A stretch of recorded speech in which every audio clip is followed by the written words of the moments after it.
Oh, hello. Greeting.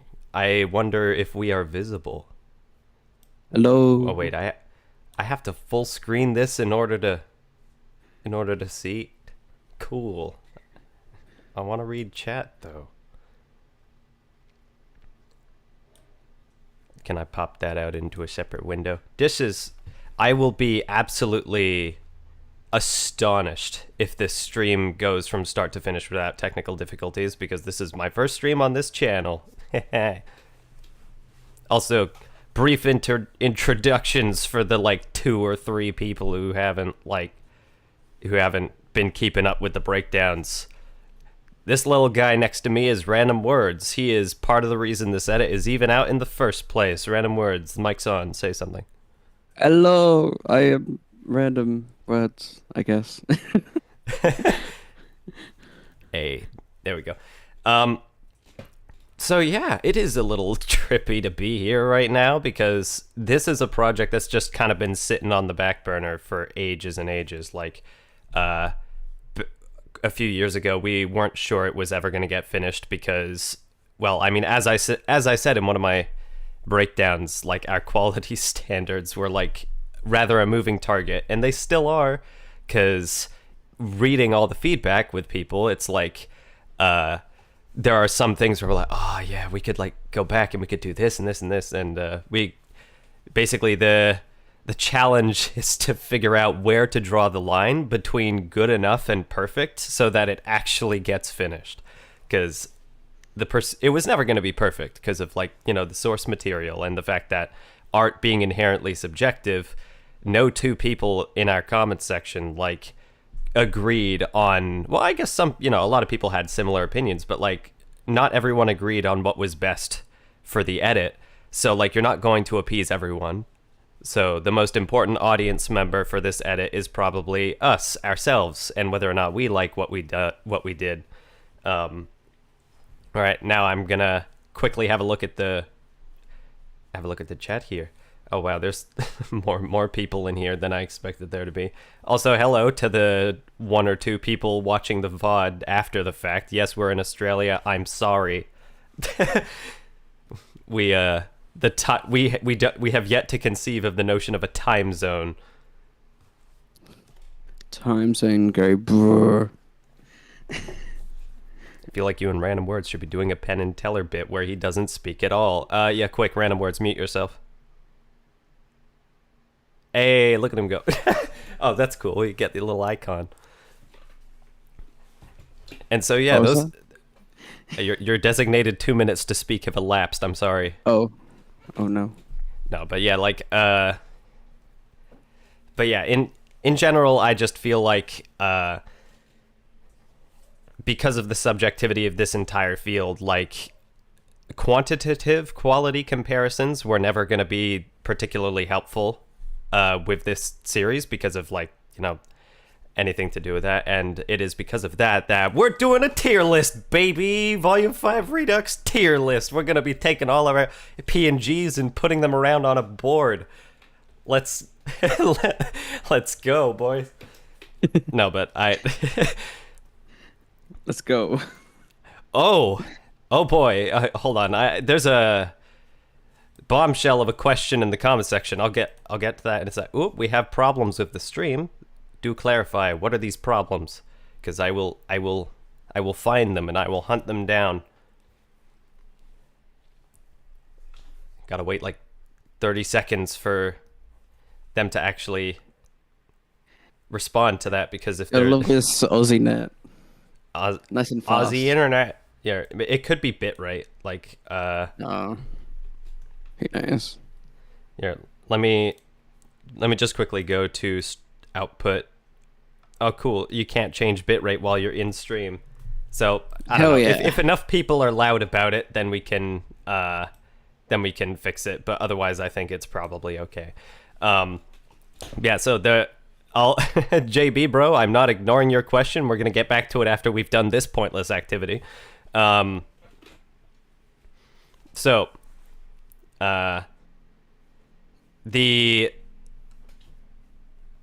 oh, my mouse cursor is not showing on the screen. Hold on. Let me just Let me fix that for a second. Actually, yeah, who cares? I don't. Who needs to see? Oh, it's there. Never mind. So, chapter 1.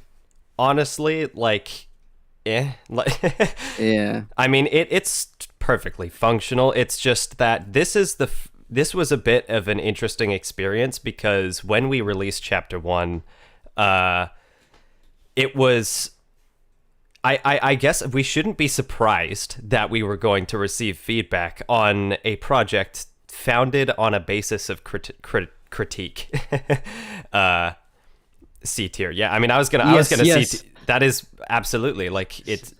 C tier feels like right for it, and one of the interesting things. Actually, no. Winterblue Inc. makes a very interesting point. The fact that Crow is like standing in front of Lionheart really close for no reason, it makes this an S tier episode. He's just really that intimidating. No. A very okay begin. That should be the title of the chapter. Oh yeah. So yeah, Smith. Yes, this was intentional to have Ruby, Weiss, Blake, Yang, then Oscar. Ah, yes. So But then, if you ever look at the latter half. What, there's like RWBY, and then you have Oscar because he's there. First half, heroes. Second half, antagonists. I specifically say antagonists because Ilya and Raven are here. They are antagonistic in the show, but I would hesitate to go so far as to call them outright villains. Raven is just kind of like the lesser of two evils. But yeah, I like this divide of like first half heroes, second half antagonists, and but yeah. So what I was saying is that I shouldn't be surprised that we were going to receive criticism on a project with a foundation of criticism, but chapter 1 was like the moment we put it live and people were pointing out some of the issues with it. I had this little existential crisis, and some people might remember I made a community post about it where I just asked, what do you think we should do? Should we go back? Should we redo it? Should we delete the whole project? What's happening? It's also a very good demonstrator of the power of editing, because what I mean by this is that there was something that was rather reasonably pointed out to us by you guys, which is that the transition that was originally intended for chapter 1 was that Crow, he goes like, "You four head back to the house. I need a drink." He goes, "I need a drink," and then smash cut to a bartender confusedly looking towards the camera. "Aren't you a little young to be drinking?" Camera rotates 180 degrees to reveal Yang. This was the original intended transition. So question, why didn't we do it? Well, because we didn't think of it. Because the thing is, from an editing perspective, we never actually formed the neurological connection between those two beats because they slapped Oscar in the middle. Like, because they put the post-credit scene from Volume 4 in that episode, I didn't actually consider that as an editing option. And when people pointed it out, I looked at it and I'm like, that would have been so good. And it's like an opportunity to realize one of the original intended transitions. So, like, add that Crow impression to your voice act. Oh, I hope not. No, but I gotta catch up with chat for a second. We're gonna do a group brainstorm for chapter titles. Absolutely, that is on the agenda because we love talking about titles. And I already have like a few. Never go back and redo. Move onward. Oh, here's the thing. So with the theatrical cut, which we're still waiting to see like who acquires the rights to RWBY specifically, because my particular concern is about the policies towards fan projects with whoever acquires the rights to RWBY. If they're plenty lenient, then, you know, we might be able to do the theatrical cut like publicly on YouTube the same way we have been for Redux. If it has to be like, you know, invite only or like on Google Drive or Dropbox or something so as to not get taken down, then the motivation to get it done is slightly lessened because of, you know, the limited audience that it's going to have. I still want to do it, but I feel like whoever acquires the rights to RWBY is going to dictate the scope of that project. But as a blanket rule, I've already set a boundary saying anything we're going to do in the theatrical cut, is going to take 1 week at the absolute most. Like, we're not going to spend more than a week putting that together, because this is not an edit of revision. This is an edit of just polish and final touches. So we're not going to do any, we want to commit to the changes we made and just try and polish some of the more actionable feedback that you guys gave us without fundamentally changing what the edit is, because otherwise it's not going to be the same project. Yeah. It's like, I'm going to turn back on the Emerald Semblance sound effect for the final version. Hey, you want to do another 4 years of this to get the theatrical cut out? Okay. Airdropping Redux to everyone would be something special. I just go to people's houses with a MacBook and just be like, "Hey, hold on, let me just airdrop this." Or using helicopters. That's also an option. Okay, chapter 2. We love chapter 2. Yeah. It is good fun. I mean, I am biased. What about you, Random Words? What do you? I enjoy it a lot. There's others that I like more, but So for you, it's what, like an A tier? But probably an A. for me, it's like it's an essay. It's a South Australia. Yes, that is what I've chosen for that abbreviation. Okay. But it's either an S or an A. I mean, like, it's a lot of people's favorites based on what Yeah, people are saying S, it seems. The thing is, I just don't think there's much. It was kind of like we were very fortunate that the source material was laid out the way it was, because we didn't have to do a lot for chapter 2 to work. No. Like, it just had to. Essay tier.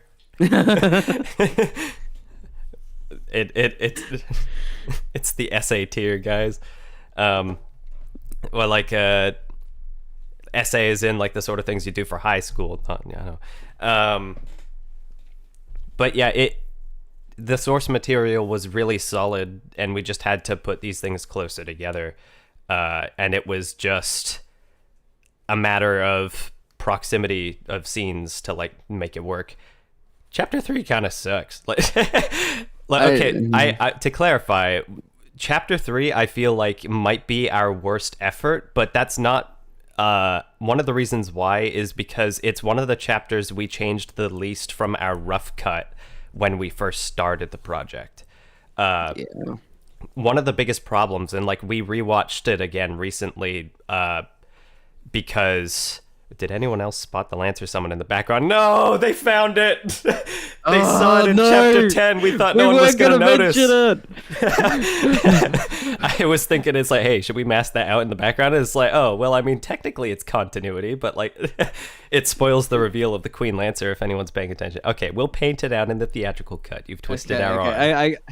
You pointed it out, so it's now it's on the agenda now. Add it to the bucket. Okay. The theatrical cut bucket that is getting progressively more and more full. 1 week, right? 1 week. So, chapter 3, Turquoise says, can you summarize what happens in that one? That's a very good point. A bunch of characters talk, and that's honestly partly one of the issues with the design of the episodes, is that a lot of these, pretty much every single chapter in this volume is packed with material and at least some form of action. Chapter 3 was just kind of like where all of the other dialogue scenes went with nowhere else to go, and we could have handled it better. Like, we rewatched it recently, and one of the issues that became very apparent to me is just that the timing between characters talking really does feel like we were trying to any percent speedrun it, because when we started the project, that was like the core design principle, is like get through it as fast as possible. Yeah. And that approach doesn't work anymore, because we, wanted to actually preserve the rhythm and the pace that we thought felt good. Chapter 3 is the closest to the rough cut that we started in 2020 that we have, because a lot of that dialogue timing is still really rough around the edges, and it's just like going back and reinserting some pauses is going to do like an enormous amount to making that chapter feel more natural, and in the context of a theatrical cut. Like, the thing is, that sort of episode in a vacuum, it can feel a little bit underwhelming to basically just wait a week, get a bunch of dialogue, and then wait another week. But in the context of a feature film, it's necessary downtime so as to not overwhelm the audience with constant nonstop action. Speaking of action, chapter 4, this one, my opinion on this one changes depending on who I'm currently talking to, the time of day, external ambient temperature, and humidity. Like, there's right now, I'm sort of feeling like this is a solid B or A. Yeah. I feel like the thing that just keeps it a little bit shy of A tier for me might be the fact that, like, I forgot about the little armor knight. Yeah. Well, we both did. Well, yeah, it's like that's the only issue with like chapter 2 for me, is that the ending is a bit abrupt because it's just Weiss looking down slightly and then cut to black. But if we included that last little yeah, it has Yang, it's the B tier. Yeah, that was intentional, guys. Yeah. But it's just the fact that if we had included that final little scene in the dark after the guards have fallen asleep and Weiss summoned her knight for the first time, it would have been a nice resolution to chapter 2, because like the whole chapter is about, I guess, how trapped she feels, and that little glimmer of hope she gets at the end is just a nice little resolution to her story. And I forgot that scene was a thing. Well, yeah, like I've only watched through RWBY once, and then watched twice the first 2 seasons. So technically Volume 5 is the most watched, but like basically our edit has replaced whatever the original was, so I just didn't remember it was a thing either. Oh yeah, it's like people would say to me, it's like, oh, you must have the most intimate knowledge of Volume 5 and memory of it of like anyone in existence. And that is true for what we put in the edit. But if a scene was cut out early on, there's a very high chance that I like forget it's a thing. Yeah. And it's a bit embarrassing when like people bring it up and I'm just like, oh no, I've forgotten. But yeah, like that's a tiny little missed opportunity that just keeps it a little bit shy about the shy from the A tier. Oh yeah, Smith Danikins is like the professional video editors in their commentary. We forgot about the armor knight. But yeah, like Random Words has only seen this entire show once, because back when we were at film school, he hadn't seen it at all. Oh no, I stopped at the start of season 3, well, volume 3. Yeah. And then he heard that I was experimenting with a fan edit, and he was doing his own edit for The Expanse. Wow. I'll get better eventually. But he was already in the fan edit game, and so he was like, I'll watch RWBY to like, you know, help you with this project. And it was after he finished volume 3, like this was just funny to me, was I remember being on the bus and he was sending me messages about volume 3, and like, you know, he was sending me picture of Crow where it's like, I like this guy, like, you know, giving me little bits of commentary. But then past a certain point, he just kind of fell silent. And then I got a message which is like, this just got good. And then an hour or 2 later, he sent me another message where he said, okay, I'm invested now. And I, it's one of those lovely little volume 3 moments, you know, like when you have a good time in volume 1 and 2, but in volume 3 is when you get invested. And after we were working on volume 5 for a while, and then I pitched that we watch volume 6 because we had already been editing for a while, but I forget what the reasoning was why you didn't finish the series. I guess you just wanted to see up to volume 5 and then just edit that. I don't remember. That's I don't know, but like it's 4 years ago. but then we watched volume 6 and it was just like kind of this nice reminder of why we were doing the project to begin with, because it's like what we're leading into. But like anyway, I'm get back to that later. Chapter 5. Side engine done. Yeah, I'm gonna get this activity done because we're spending too long on it already. Chapter 5 is okay for me. I like a lot of the changes we made to it. I just don't think materially it's one of the better ones. I also feel like I might have I say I because I was the one who like handled the cut on it. I feel like I might have shortened Oscar's conversation with RWBY just like a little bit too much. And it like there's like I don't know. It's nice. I feel again so embarrassed about the original 2020 cut, about the fact that Oscar's training scene and the confrontation with RWBY was completely cut out. And like when I looked at the finale, you have like one of Oscar's more climactic scenes, and I'm just like, we forgot to make him a character. Oh no.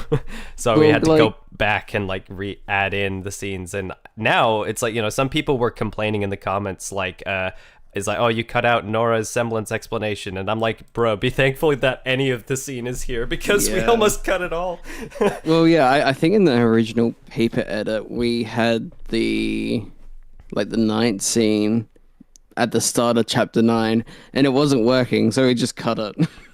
But we didn't actually. Oh. Yeah, as you were saying. Oh wait, no, where did we put it? I know that we took Oscar's scene with RWBY and we moved it forward. I'll try and grab the originals. But yeah, it's perfectly all right, and yeah. The things that we did with Raven feel very satisfying, because I remember it being a very specific thing that bothered me about Volume 5, that it's like, if you're going after your sister, you need to learn the truth. 2 weeks later, what's the truth? Oh, well, I mean, a bunch of stuff that you already know, but these characters don't. So, like, I was waiting for, like, one of the biggest bombshells of information ever, and I just kind of got, like, stuff I already knew. So, the original training scene was going to be in chapter 4 after the crow bit, but before Yang gets to Raven's camp.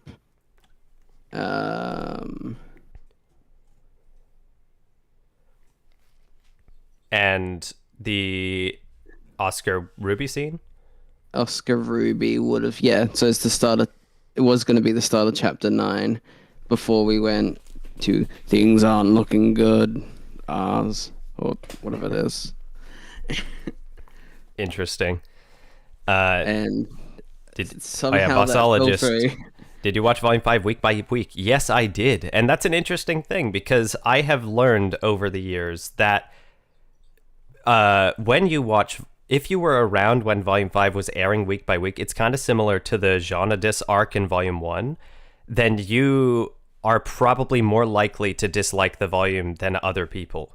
Because years after the fact, when people just binge watch Volume 5, they don't even register that it's like that problematic a season.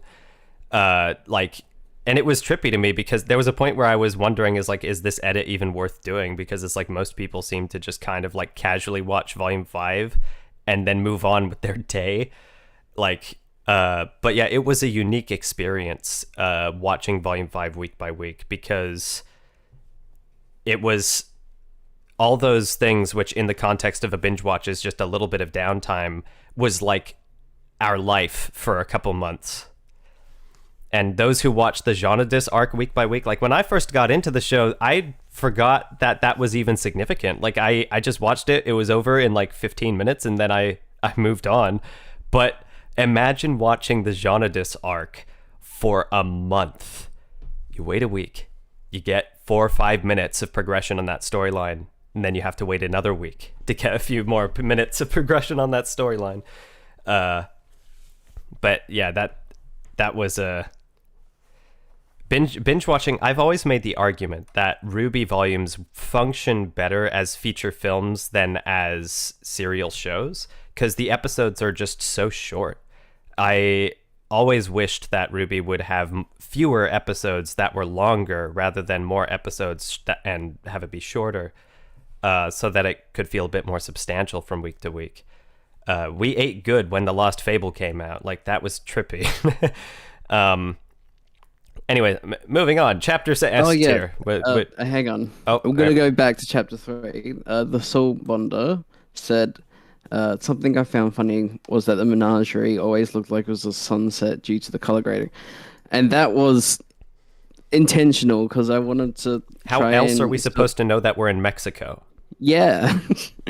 But I really liked the coloring of the Ilya short, and I wanted to make it in that same sort of realm that Menagerie is, this like sunsetty, always sort of purplish sort of place. I should probably clarify that he means the Blake character short, but we just call it the Ilya short internally because it's basically an Ilya short. Yeah, I'm talking about story conventions. Yeah.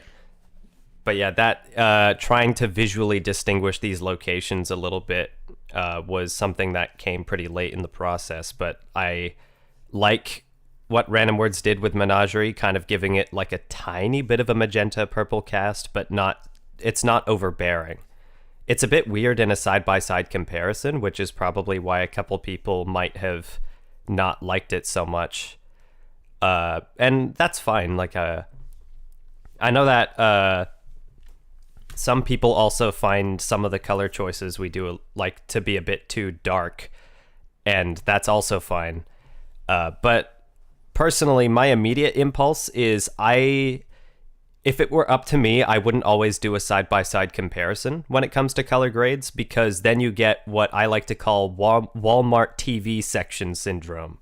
If given a choice between two TVs sitting right next to each other, human beings will almost always pick the brighter of the two images, regardless of which one is more accurate or more natural or more faithful to the artist's original intended direction. The goal was to try and make Volume 5 feel more natural, but not everyone is watching the show on the type of display that Random Words has, because Random Words has a calibrated studio monitor that's at 100 nits of brightness against a neutral gray wall that's also like a backlight. I don't know. What's your setup? Yeah, it's not the best monitor. I think might have cut out. This like paint, it's on a neutral gray. And the best thing about the neutral gray with the backlight on the back of the monitor is it makes sure that your eyes aren't tricking you in terms of like color temperature, which is like the orange blueness. Because your eyes are always referring to the surrounding of that neutral gray that's being lit properly. But yeah, not everyone's watching on that. So Random Words doesn't currently have any YouTube videos on his channel in the last 7 years. Can we get a quick poll to see if like people would like to see him talk about color grading? Random Words talk about color grading on his channel, yes or no? No pressure. You'll let that marinate for a second. Yeah. Give it the 18-second latency. Okay, chapter 6. I am capital B, bold, italicized, biased on this one, but like Same. I adore chapter 6. It was so much fun to work on. It was. Is it my favorite? I don't know. Sure, why not? I mean, look, It might be. It's up there. Like the. Also, Oh my the God, polls I coming through. guess- People care about you talking about color grading Random Words. Oh God. But you have to use the most random words possible, according to Winter Blue Ink. Otherwise, it's not like. It's like the middle of the. It's like you just use a random word generator, and then you just every once in a while have to insert a random words into your script. Yep. So, chapter 6. This was one of the like early designs when we sat down and watched the chapter, because it was already pretty clear. Like I don't have any notes about this, but I do remember very vividly we watched chapter 2 of volume 5, and Random Words responded by saying that felt like a third act scene, not a first act scene. Like, it felt like the climax of something, and like it felt very strange for that to be at the very beginning of the volume, especially since it doesn't technically lead into anything. Like, you could argue it leads into like the battle at Haven, because then there's no, but like at the same time, like according to Blake Snyder's book on screenwriting, like the villains, bad guys closing in is a part of the story arc that happens near the third act. So we tried to have like dominoes falling near the end of the season to make it feel like things are starting to go wrong. And this was one of the things, but Random Words didn't know about the Adam character short at this time. I just remembered, like, after we finished the volume, I'm like, oh boy, do I have something to show you? And then we knew exactly what we wanted to do for chapter 6. And it's just so much fun. I had so much fun doing that episode. Also, just a little side note, some of the more morbid details, like blood or the dilation of Vernal's pupils and all that stuff, or like some of the more gritty sound design when Cinder is like clawing Vernal's stomach, that's probably me. Like, that was probably my call. I don't know what that says about me as an individual. But would you put it above chapter 2? Hey Esper, oh my god, you're like a RWBY VTuber. Yeah, but I am less animated. And but yeah, chapter 6 is, we love it. It's a lot of fun. And I remember, like, I was worried that people were going to find the transition between the conversation with Ozpin and the arm wrestle really, really jarring, because it felt like we're going from quiet to loud. But people like it. Every time I show it to someone, they're like, oh, that's a cool transition. And I'm like, but like, I'll catch you later, turquoise. Yeah, if YouTube works the way I think it will, there'll be like a VOD of this later. RWBY PNG tuber. Yeah, let's bring those back, the PNG tubers. But yeah, chapter 7. If you asked me a couple years ago, this would have been like all the way down in the D tier, because I hated working on chapter 7. Like, so, like the Cinder and co talking with Raven and Vernal was such a annoying scene to edit, because every way I cut it, it felt like I was removing important information, but I also did not enjoy watching it because it was so long. And also just because a bunch of I think some of the action scenes that were at the end were not in the original. I don't remember. Also, yeah, Remnant Roses. We ended up kind of axing Nora and Ren from the story. It wasn't like we didn't have anything against their characters. It just so happened that a lot of their lines were like stuff we didn't want. Like, but yeah, like if you're a Ren and a Nora fan, then I don't know what to tell you. We did them dirty. I don't know if it's the crunchier sound design, but volumes 1 through 3 feel more violent than the newer ones. That's interesting, because to me, from a sound design perspective, I've gone back and forth between volumes 1 through 3 and the newer volumes to try and figure out what's changed. And there's a couple of key differences in terms of the sound signature. One of them is that after volume 4, like volume 4 onward, they were applying a lot more spatial awareness to their sound design. Like, they mixed with surround effects, but also with atmospheric reverb. So like when sound effects are supposed to be taking place in a large space, if you're listening in a surround sound context using the Blu-rays, you hear voices and sound effects come from the front, and the reverb, like the echo of the space that you're in, come from the back speakers, the rear surrounds. They weren't doing a lot of that in volume 1 through 3. They were basically just like stereo mixes with just a little bit of extra on the side. But another thing is, to be a little nerdy, there's a thing called dynamic range when it comes to sound design. What that essentially means is the difference between the quietest and the loudest sounds in a scene. If the characters are speaking and it sounds pretty quiet, and then there's a sudden gunshot and it has this roaring loudness to it like you would get in a movie theater, that is a very wide dynamic range. But web projects, things that are intended to stream online, are typically very compressed, in that the loud sounds are made quieter and the quiet sounds are made louder. My diagnosis for volumes post 4, like 4 onward, is that their dynamic range is rather compressed. And it makes a lot of sounds that previously felt impactful in volumes 1 through 3 feel a little bit thin. But then later volumes came around, and like volume 9, oh my god, that sound mix is so good. I adore volume 9 on Blu-ray especially. Like I haven't watched it all the way through on Blu-ray, but I'm trying to find the nearest opportunity because I've previewed a couple of the more impactful scenes in volume 9, and it gives my subwoofer a workout, and it's just very, very tight. It feels very cinematic. Smaller Soul in-depth RWBY sound effects video went oh my god. I mean, I could talk about like sound design for a while.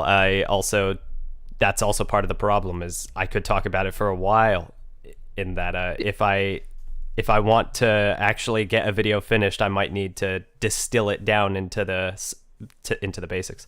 So chapter 7. Oh, yep, go ahead. Small side tangent.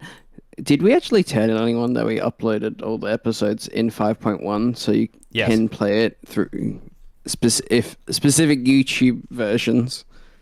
Okay, well, in the announcement video, which fewer people watched than the episodes themselves, I did mention that it's in 5.1 surround sound, but not many people are probably going to notice that. And if you have a 5.1 setup and a compatible device, it'll probably just be automatic. Like, you're not even going to notice that it's an option.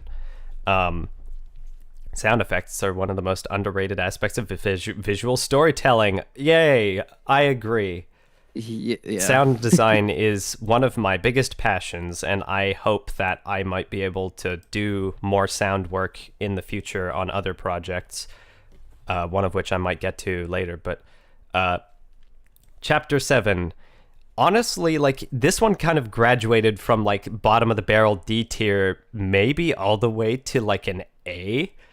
I don't know, it just feels like the amount of changes we made to it, especially in the last few months, like the final stretch, it made me I kind of really love this chapter now. Like, it feels like it's become a unit in and of itself. Because like the first scene with Salem was never in the rough cut. Yeah, like that was kind of a last minute. That was a last minute call on my part. Either. The flashbacks and the Cinder scene at the beginning were kind of last minute, like within the last month, where I just had this little glimmer of an idea where I'm like, it feels a little bit awkward just starting on Yang's conversation after the intro sequence.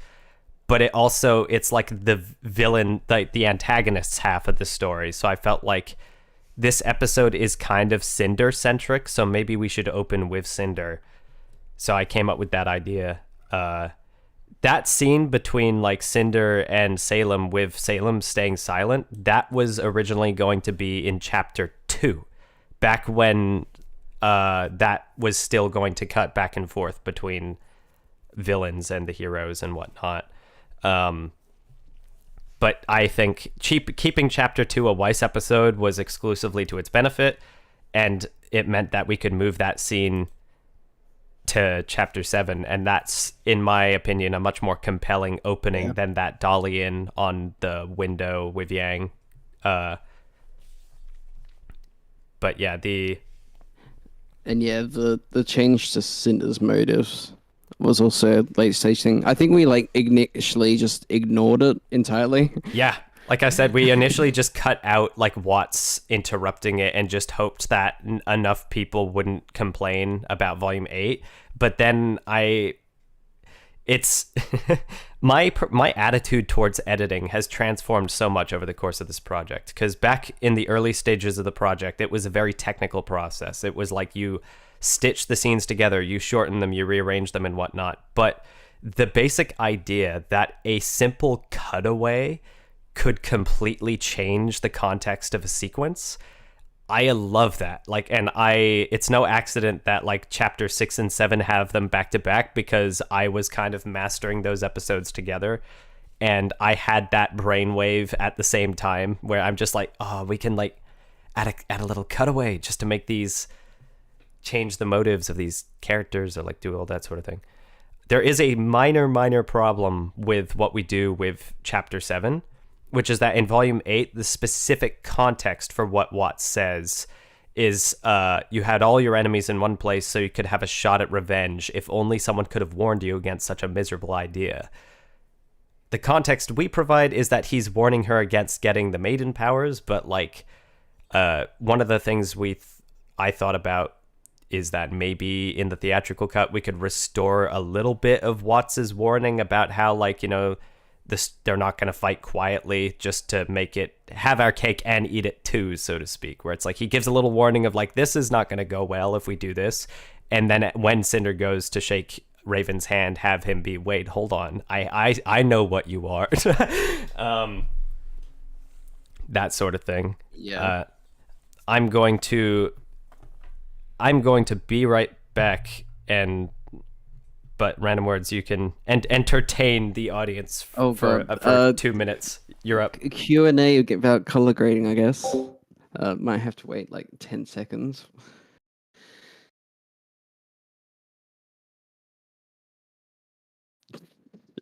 Oh my god, winter bluing.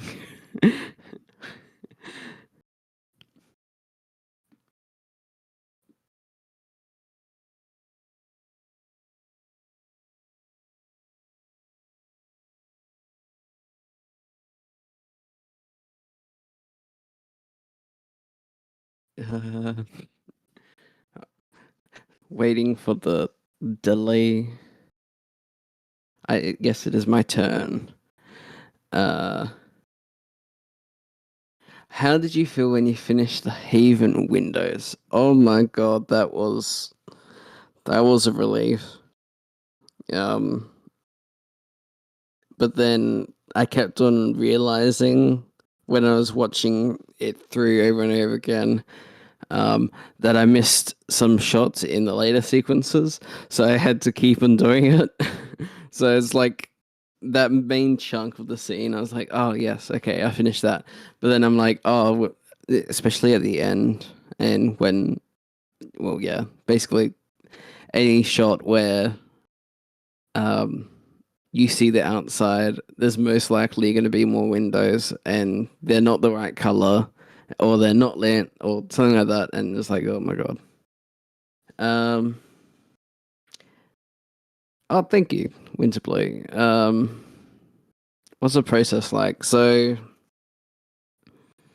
the process is a bit different than I do with shot footage, just because it's already sort of done. But generally, it's dialing in some sort of contrast, just because I found that the base show is very bright, and there's not much contrast in it. And then for stuff like Menagerie, just trying to create the look of that sort of sunset purpley, but not going overboard. There's lots of like little additions, like the windows, and I'm not sure if Smaller actually talked about it in the breakdown, but in the Cinder versus Raven fight, the door just stops glowing. Sort of like the shot over. Oh my god, Raven's. Oh my god, I always forget her name. But yeah, what was it? Who's Raven's subordinate? Cinder. No, subordinates. Vernal. But no, I always why do I forget her name? But like, yeah, during that whole fight sequence, I had to relight the door as well, so that was fun. I suspect, just from like a technical standpoint, it looks deliberate, the darkening of the door in the final product, because it's like when the fight starts, door's dark. When the fight ends, door's bright again. I suspect they might have found the door distracting in the fight. I just don't agree. I like how after Random Words brightened the door, it felt like it casts Cinder in silhouette.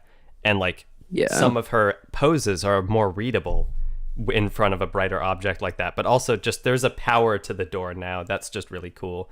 And one of the side effects was that because of how it was like a color specific grade, like it was targeting the colors of the door, when Cinder's aura shimmered, it had the unintended side effect of kind of brightening it. And I'm like, oh, that's cool. We should keep that.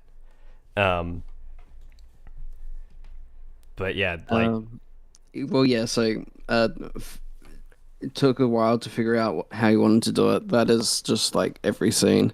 If you go back to chapter 1 versus the Another Night scene in the Mistral House, the color grade is slightly different, and because I was still trying to figure out how exactly I wanted to manipulate the colors for that. That was another one, but Mistral, no, not Mistral, Menagerie, the other M one, that took a while to figure out, and we went back and forth on that one a lot, until basically the final.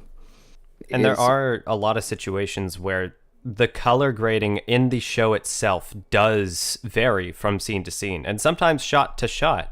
Because in the confrontation between Blake and Adam, the shot of him going like, "You're wrong, Blake, and you can't stop us," is a completely different color grade to the shot where he turns around when Sun says that's why he didn't come alone. Like, it's weird how it's like in the same scene, the color grade changes so much.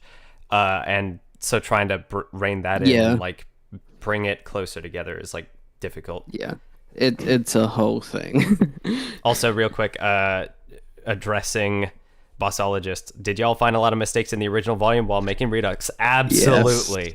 Oh my god, like that. And here's the thing: this isn't even fair. Like, I even think for this is true of a lot of animation, including like Hollywood productions. If you're out here going frame by frame, scene by scene, looking in the background for details and whatnot, you're gonna notice things. Like, I see if I can quickly find it on Discord. Found it. There's like in one of the shots that was cut out of here. This is, I have to screen share my main monitor. Let me put it above the tier list. Boink. So this sequence here, this shot was cut out of the original, but I was looking at the background and I'm like, a little late. I'm like, hold on a second. Man-made horrors beyond my comprehension. We have if she was missing her head only, that might have been less disturbing to me, but it's the fact that like most of her jaw is still there that I find this very distressing. I don't like looking at this character. It is disturbing to me. But anyways, that okay. But yeah, let's finish the tier list. God, it's almost been an hour. Yeah. Let's get this done. Come on. Chapter 8 is fun. I like it. It's good. I think I might have trimmed Blake's speech a bit too much towards the end. But like, I don't know. It's foreign. Is it better than chapter 4? 8. Ooh. I mean, it feels climactic and action-packed. I think in terms of episodes I enjoy watching, I think I enjoy watching 8 more than 4 and 5 because Yeah. it's just fun watching action and it feels very fast. And I am personally very proud of Fennec's weapon shattering, Yes. which was very last minute. And I remember seeing some impact frames in Volume 9, and I'm like, I could do something with impact frames. That would be really cool. And it turns what was a scene that people found very goofy in the original. Like, I remember anytime I watched Volume 5 with people, they would always laugh or just ask questions when Fennec exploded. But making that completely unambiguous, like, you can actually take the scene seriously. But it's also, like, you know, what they intended. Like, the internal reasoning for why Fennec blew up is because of his weapon rupturing. So why not make that clear? Yeah. And also, the whole episode just it takes all the disconjointed parts of the Belladonna shootout and just packs them together. Makes it quite nice. Yeah, it's just like it's one of those. I remember when Volume 5 was coming out week by week, I was in a Discord group where people were suffering because we just wanted, anytime we were watching other characters, we're like, when are we gonna get back to Blake? What is Blake doing? Is Kali dead? What's happening? I did. We just wanted to know what was happening with, like, Blake and check in on them, see if it was okay. It's like, and the fact that they split that over 3 episodes just felt very jarring to me. But yeah, Chapter 8 is, again, it's not something that, like, is good because we somehow invented these scenes. We just put them together. And Yeah. honestly, of all the feedback we're getting on Volume 5 Redux, I want to draw specific attention to this. My favorite comments are not people specifically praising my or Random Words' contributions, but people finding a newfound appreciation for the material in Volume 5 that was already there. Like, the stuff that was there already, but, like, a bit harder to see because they fragmented the story so much. And I didn't want to rewrite the season so much as just make people actually appreciate the story that was already there. Because if I truly hated Volume 5 with my entire being, then I would just tell people to skip it when they watch the show. But I didn't like that because there are things in Volume 5 I enjoy. So my goal, and this, I'll probably get into more detail after the tier list is done, but, like, the specific question of why Volume 5 in terms of this edit, it's because of all the volumes in RWBY, this is the one that I have found is most likely to make people drop the show. Anytime I would recommend it to people, they would, like, drop it at Volume 5, and it would make me sad because I like the volumes after 5, and it felt like I want to get people to that destination, but I also utterly despise the notion of, like, oh, just skip this one, I'll tell you what happens in it, because there are some really nice moments in this season, and I wanted to draw attention to those. And, you know, now, last 2 Fine, episodes. I'll do it myself. Fine, I'll do it myself. It's like, oh yeah, so Chapter 9. Chapter 9, oh boy. my other favorite, personally. Yeah, I mean, Like, I have structurally, when it comes to, like, background continuity and other things, I have some issues with Chapter 9, but generally, like, I have a personal bias, and, you know, Random Words probably does as well. I am personally biased towards Chapter 9 because the Haven arc was where I was kind of the most miserable when I was watching the show. Like, I was watching it week by week, and when I watched it week by week, that was the arc that kind of made me question if I was going to continue watching the show, because and in the context of a binge watch, it's really not that bad, but, like, week by week, it was rough, and I was not having a good time. So when, even in the 2020 like, rough cut of Lucifer Yeah. Crow, I think Chapter 9 is my favorite thumbnail. Thank you. I Yeah. had it, that thumbnail was so nearly was the most boring, but then I came up with this idea with like Vernal catching the pedal, and I'm so glad that it reads well. It also meant that I had to tell Random Words, is like, hey, can you make like the pedal brighten Vernal's face? It's like, see this thing that I did on a still frame? Do that, but like in motion. Okay, cool. See you next week. Yeah, it wasn't a short shot either. Yeah. Luckily, Vernal doesn't move too much. Yeah, she doesn't move that much, but yeah, like the that I found to be a very evocative thumbnail, and like but yeah, but when we were watching chapter 9 for the first time, like we were editing it a bunch, and then we decided to just sit down, screen our entire edit, and like take notes over the course of the whole thing. Chapter 9 was the moment where we had to take a bit of a break, because midway through we were just kind of like, I'm actually having a good time watching the Haven arc. Yeah. It's the specific moment, I can remember this very vividly, when we decided that we were having a good time, was like Weiss takes a hit, Jean goes after her, there's this silence in the air as everyone's like, oh dang, like that's not good, someone's actually injured. And then as if things couldn't get worse, Hazel spots Ozpin's cane all by himself, yells, and then Cinder's like, Ozpin is here, and like the specific energy and the momentum that's carrying through. The jump cut where I decided I was having a good time was going to the pocket watch that Leo puts in the statue. That cut, yeah. The way it keeps the energy going and the way it kept moving, I'm just like, this is so fun. And I don't even think that was intentional at the time. It was just that we got rid of Oscar smacking Leo in the face, so we didn't want to cut to him just like laying on the ground. But just going straight to that pocket watch was just so much fun, and I love that jump cut so much. Yeah. I like how kinetic the chapter is. I like how it looks, because some of the color grade had, like, the color temperature was the biggest change in the color grade, because it was all there was a yellow brown wash to the original. Yeah. And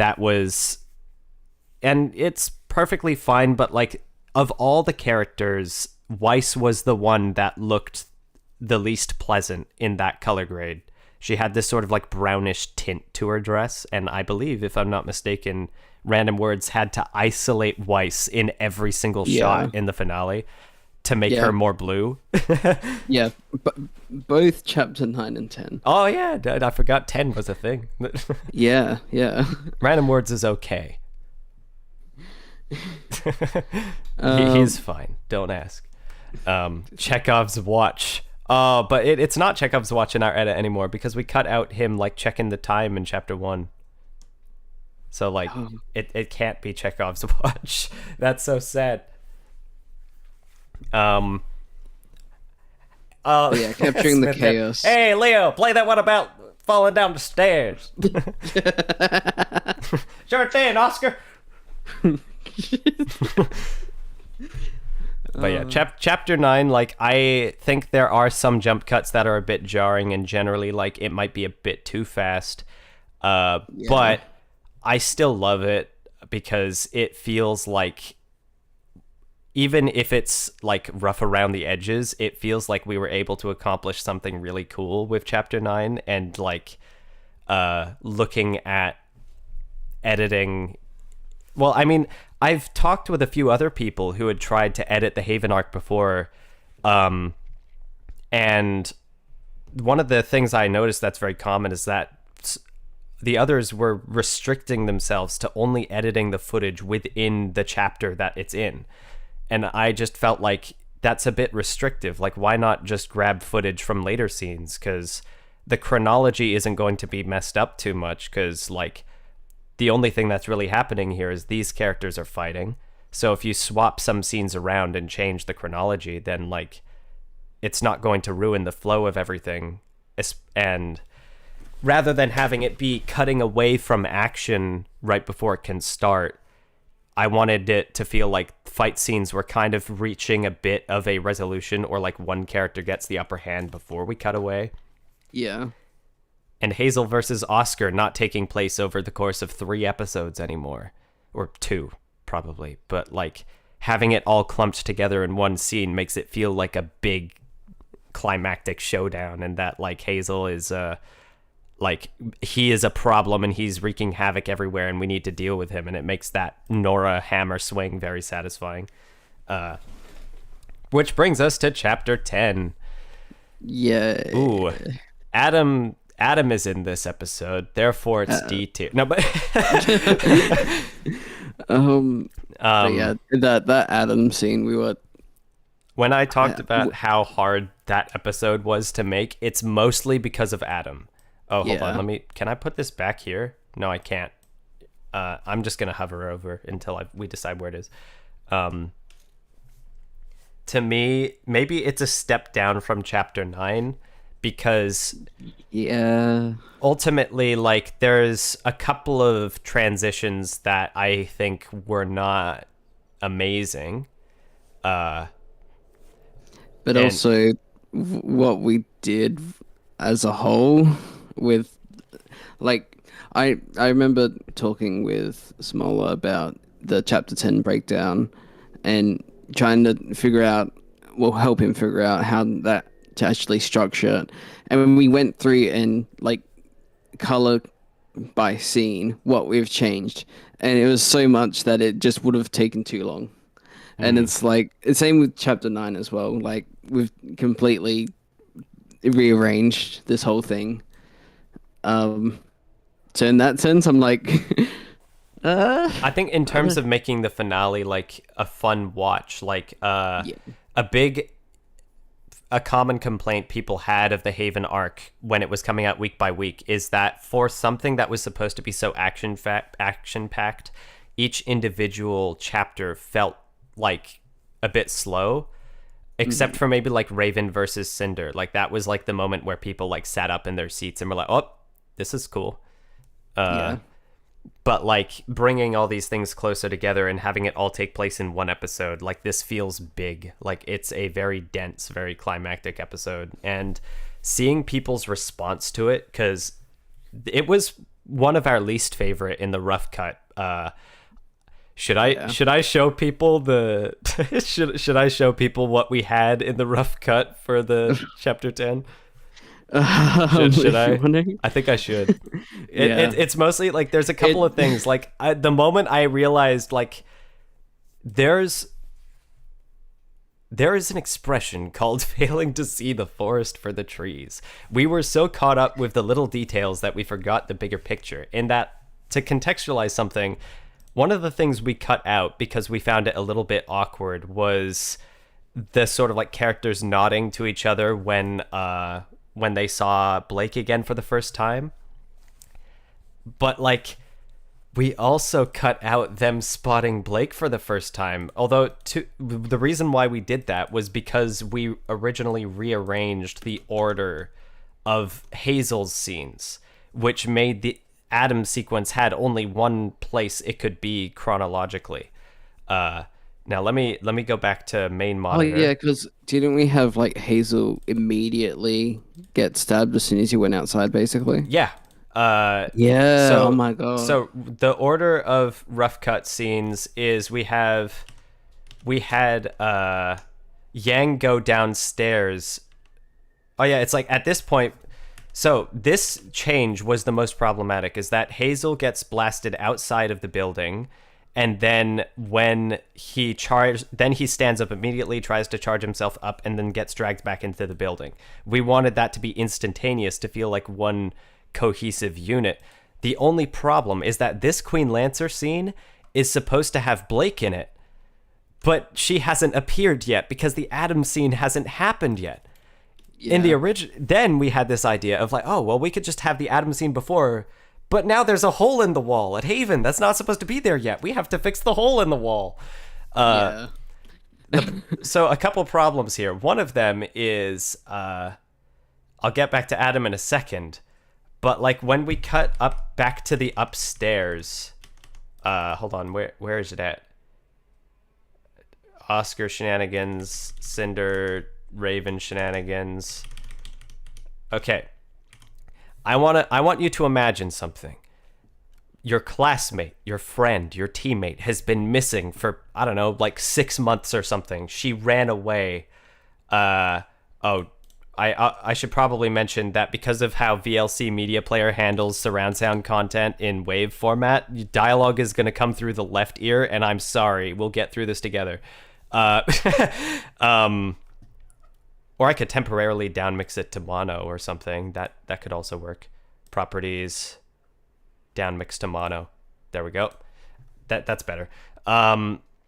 Imagine your friend has been missing for 6 months, and this is your reaction to seeing her again for the first time.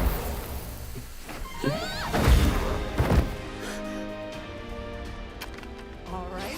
Oh my God. At what point did we think that was gonna work?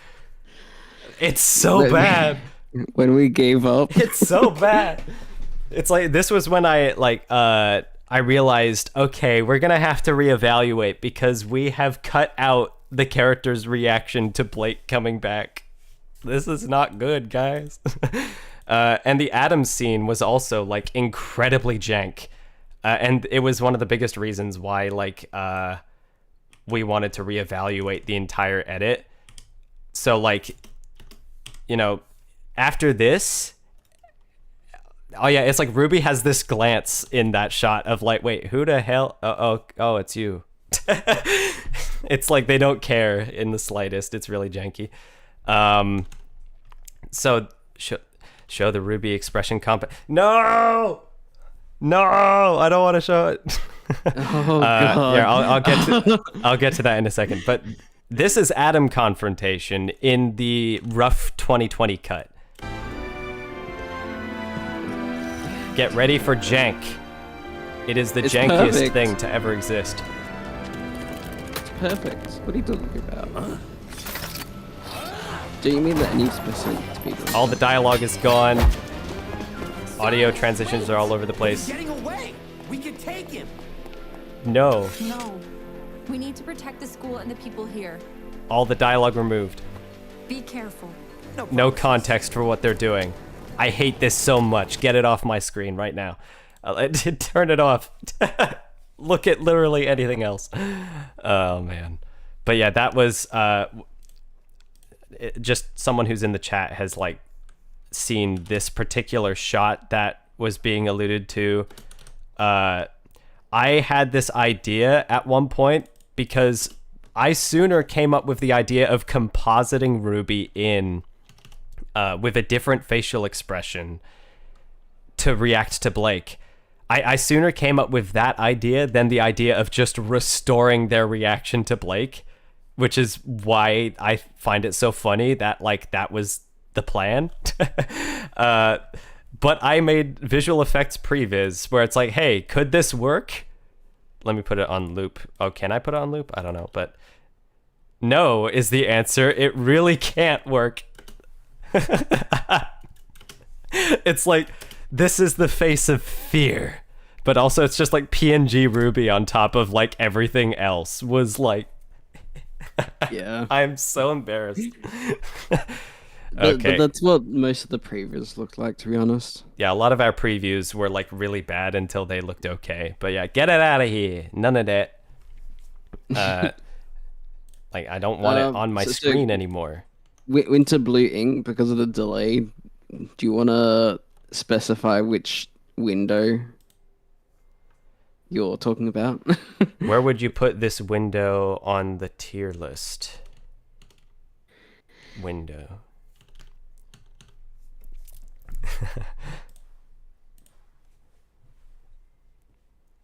Another. While I'm on the subject of like funny things, every once in a while, just for fun, I might edit like little memes into the Redux timeline. Just because, like, no real reason. Like, I just have fun with it sometimes. But yes, the window with Ilya stood in front of it. The actual window wasn't too bad. It was more that I decided that Ilya should have a light actually cast on her. So then I had to track in Ilya and I sort of made it imply that the skin changing to black actually like takes in light and doesn't reflect it back. So if you have a look at that, it's like it's only when I'll her pull it skin up. goes to normal.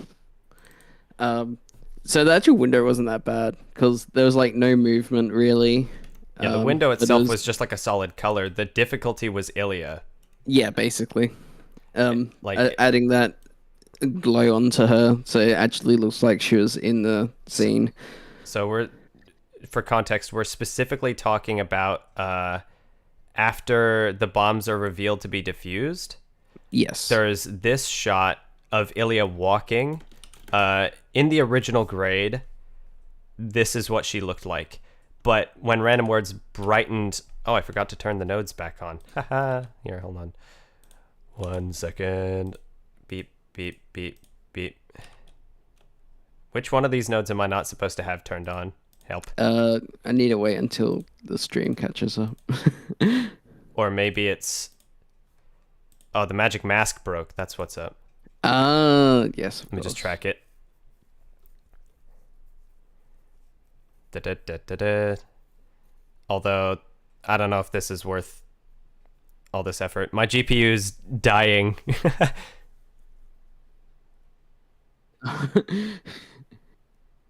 Okay. But It's, yeah, it's like, not worth it. But yeah, like... No. Oh, well, this is kind of showing it off. But in essence, he added an edge light to Ilya and brightened her up because she's in front of a large diffuse light source, Roger Deakins style. To those who know directors of photography, you will understand what I mean, but like that's probably not very many. We got some cove lighting happening here.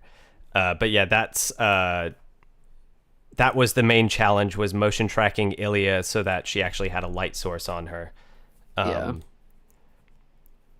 But yeah, the thing I was going to show in chapter 9, I made a little funny edit, but I completely forgot about it. So like Random Words and I, we were screening our edit just to test it out, just to see Oh yeah. we were 10 minutes into the chapter and taking it fully seriously because we were just testing for visual and auditory hiccups. Just wanted to make sure that it was working well. And I want you to imagine the mindset we were in 10 minutes into a chapter, taking it seriously, looking for audio issues.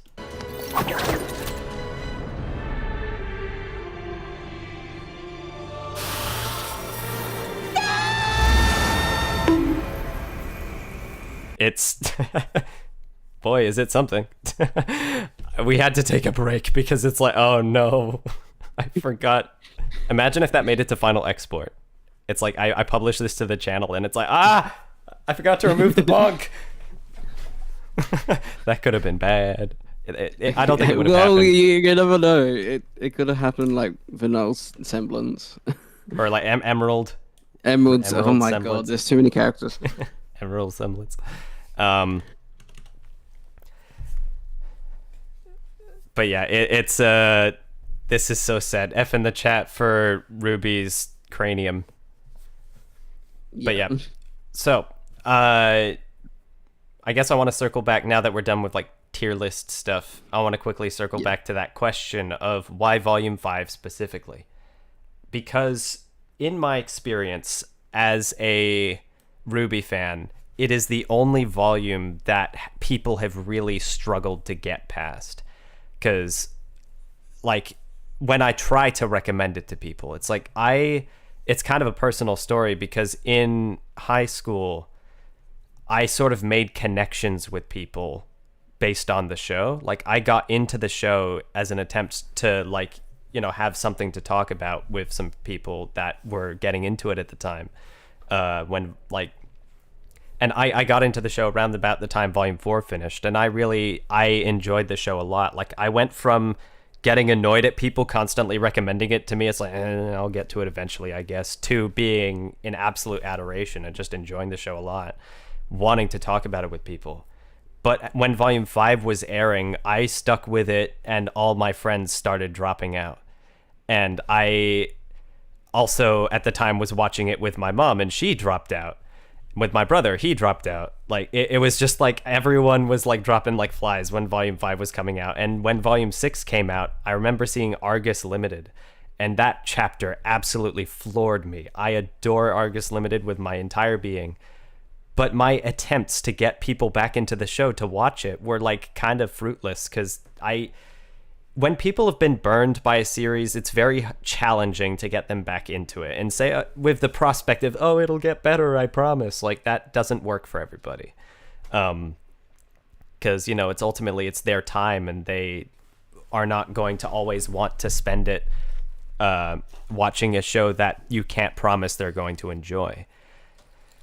So for me, but like I said before, I didn't want to just tell people to skip the volume and summarize what happened in Volume 5, because there are moments I like in it. So while I was in film school with Random Words, I started experimenting a little bit. I took chapter 7 with the whole bird scene, because I remember that was the scene I found the funniest. It was kind of like the proof of concept. It was like, if I can make the bird scene make sense to me, then maybe this edit will be possible. And it was just the fact that all I had to do was move Jean's line of what else is new, and that immediately fixed the scene for me. That's when I realized, okay, maybe this edit could work. But yeah, that's the basic reason why I chose Volume 5 specifically, because of all the RWBY seasons, it's the only one that feels like a hurdle that people had to get over in order to get to content that I personally really enjoy. Because this might be a hot take or something, because based on some of the comments I've been getting about Volume 6, it's not everyone's favorite. I really like every season that came after Volume 5. 6 was one of my favorites for a while. 7 was my favorite, and it still is, depending on what day of the week it is. Is it a Tuesday? Then yes, Volume 7 is my favorite. Volume 8, I'm a little mixed on, but like generally I enjoy it. It's mostly just the finale that kind of like rubbed me the wrong way, but that a lot of people seem to feel the same way about that, so I don't know how much of a hot take that is. But I quite liked the Atlas arc. Volume 9 is definitely not for everybody, but it was most certainly for me. And that's I agree. I'll leave it at that. Is that it is like, is Volume 9 good or bad? The answer is it's for me. Or it may not be for everyone, but it is for me. That's how I'm going to leave it there. I love Volume 9 so much. I am biased because it just did a lot of things that I have been waiting for the show to do for a while. Volume 7 and 8 are interesting because they sort of feel like two sides of the same coin in terms of how I feel about media presentation. Because 7, to me, felt like the power of a good ending, in that, to me, Volume 7's ending made the season for me. Like, the third act was just riveting. But the setup was fine. Like, I found it a little bit middling in the first and the second act. Like, some of the scenes slowed down for me. But the third act really took all of those Chekhov's guns that they were planting and fired them off all at once. It was such a satisfying conclusion. Volume 8 was the exact opposite, where I was riveted by the setup, and then the conclusion, I just had left me a bit confused, if I'm gonna be honest, because it felt like you would expect with all these spinning plates that they're holding up in place that they would topple over at some point, but instead they just slowly packed them back into the boxes and replaced them with bowls. Like, weird analogy, but like it felt like the ending of Volume 8 was a separate entity to the beginning, well, to the Atlas arc we were watching. But like, anyway, wouldn't it be great if we had an episode by episode breakdown on my thoughts of Volume 9? Real quick, okay, I know this is a Volume 5 Redux live stream, but I'm going to quickly talk about my first impressions videos, because I am so happy I called them first impressions and not reviews, because I look back at some of my takes and I'm like, ouch, this is not a good take. The one that keeps coming back to bite me is the CL bit, where this is a guy, like, you know, in me talking about how little the line makes sense. It was like, how did we get to this point in the conversation? This is a guy so committed to a bit in a video that he has completely missed the point of the scene. Because the whole point of the scene is you're not supposed to remember who CL is. This is the script drawing attention to like the I mean, like, of course the more dedicated RWBY fans, and like especially like the Murder of Birds crowd, like they were advocating for CL to come back, but the casual enjoyer of the show is probably not going to remember CL. But that's part of the joke, is the fact that the cat went so far off the rails in the conversation that now they're just talking about like random side characters that you're not supposed to remember. Like, and I was so committed to like that bit in my script that I completely missed the point the scene was trying to make. And that's why I'm happy that I didn't call those videos reviews, because some of those takes are Yeah. okay. And I was, well, yeah, sort of explained why Volume 5, but yeah, when this is long ago, so I don't exactly remember, but I'm pretty sure it's like I was talking about my Expanse fan edit, and then you were talking about RWBY in Volume 5, and then I was like, oh, that'd be interesting to do. And yeah, and then I became a RWBY fan, incidentally, basically because of the end of Volume 3. Yeah. So I'm going to add a text element onto the screen. What am I doing? Well, one of the ideas that we came up with. All right, new source. Thank you, Streamlabs. Font family. I'm going to use Futura because we're cool, and cool people use Futura. Isn't that right, Wes Anderson? Yes. Oh, that is small boy text. Okay, what I am doing is we're going to be, drag this on the screen. We're going to be coming up with episode names, or at least like these might not be final, but like we're going to, is this left aligned? I hope so. Chapter. Oh my god. Chapter 1. 2, 3,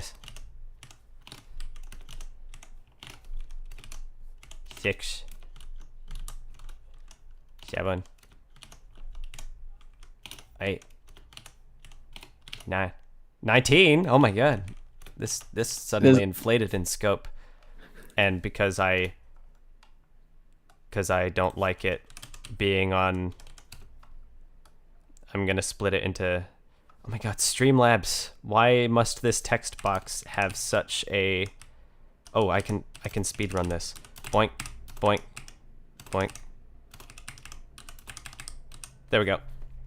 This is a more satisfying layout to me. If it would fit on the screen, I wasn't actually paying attention. Whoops. So, we're gonna come up with chapter names, because thematically what these episodes are about, like this is just we considered doing this at the very beginning of the project, but like we weren't satisfied with all the names we came up with, so like I eventually pulled the plug on it and decided to just leave the chapters as is. But when we got a question about it, I'm like, you know what, why not come up with chapter names like on stream, because all you guys are, well, you have opinions probably. I'll type out some of the ones that I came up with, and like Random Words came up with as well. Chapter 6, we had the idea of For the Faunus being the name of that episode. Why? Well, it's because it's a line the chapter opens with Adam saying like, everything I do is for the Faunus to Sienna Khan. And it closes the chapter with Hazel asking, what are you doing? And he says, what's right for the Faunus? Where it's like his ideology, well, he's come full circle from like, you know, quote unquote, supporting the White Fang to doing his own thing. Although realistically, like Sienna Khan was just unknowingly cultivating this mindset of his, like her support to Adam. I don't think she realized what she was doing. But but like, so her praising Adam for essentially what's his psychopathy, comes back around to her telling Adam to sit down at the end of the episode, and you sort of feel the disappointment in his face when she's like, you should beg for forgiveness and nothing else. And after all the support she's given him, he feels really disappointed by that. But when he says what he's doing is for the fairness, like, really he's just doing it for himself.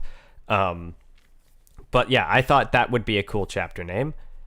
Yeah, another thing I was thinking about was in chapter 3, when Ilya asks Korsak and Finnick, what's our next mission? They respond by saying containment, because they're, that's their plan, is to contain things. I thought, wouldn't it be cool if chapter 8 was called containment, because that's when they're executing their plan. And people who haven't seen the volume yet might find that intimidating as a title. I don't know if they've been paying attention or something. These are ideas, right? Like, this isn't final titles. I'm just typing out things we thought about. Another one was in chapter 10, I thought cowardice, because this applies to multiple characters in the episode. Take your pick. And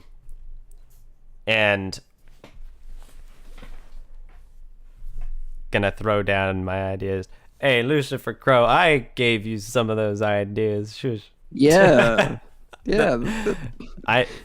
We had a DM conversation. I know. No, but yeah.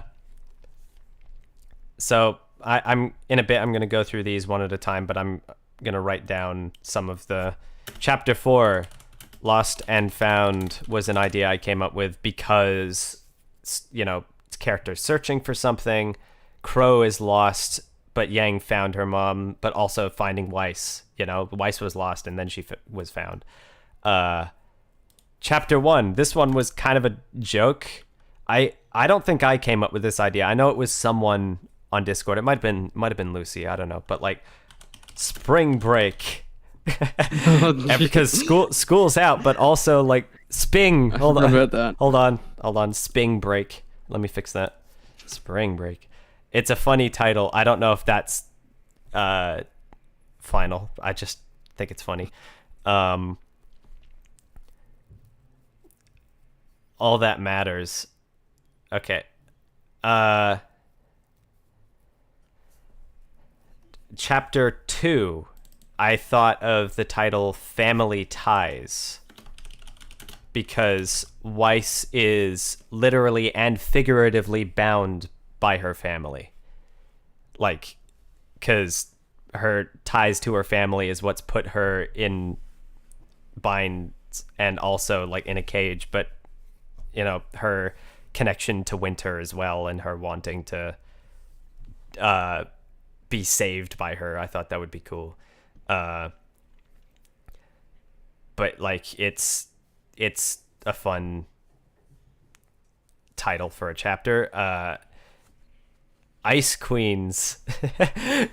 Chapter 2, Ice Queen plural. There are multiple of them. Family Ties. Oh yeah, we should edit Tai Yang into chapter 2 so I can type up Family Ties. Multiple ties. Where did the other one come from? I don't know. Or we could just cut back to that shot of the dog in volume 4 and call it Families Wise.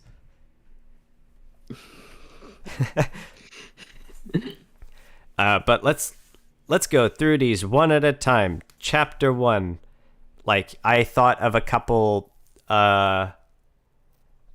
It's really a shame that there's an episode in volume 6 named Dead End, because I so badly wanted to call chapter 1 Dead End, because they made it all the way to Haven and then suddenly they were turned away at the door where it's like, we can't do nothing yet. But yeah, it really is a shame that volume 6 took that title. But yeah, chapter 1, any ideas, anybody? Other than Spring Break, of course, because it's funny, but if we want to take the title seriously, well, some of the titles are fun little gags, like in previous and following volumes. I'm just gonna go through these one at a time. I wonder if I can add the thumbnail image, new source,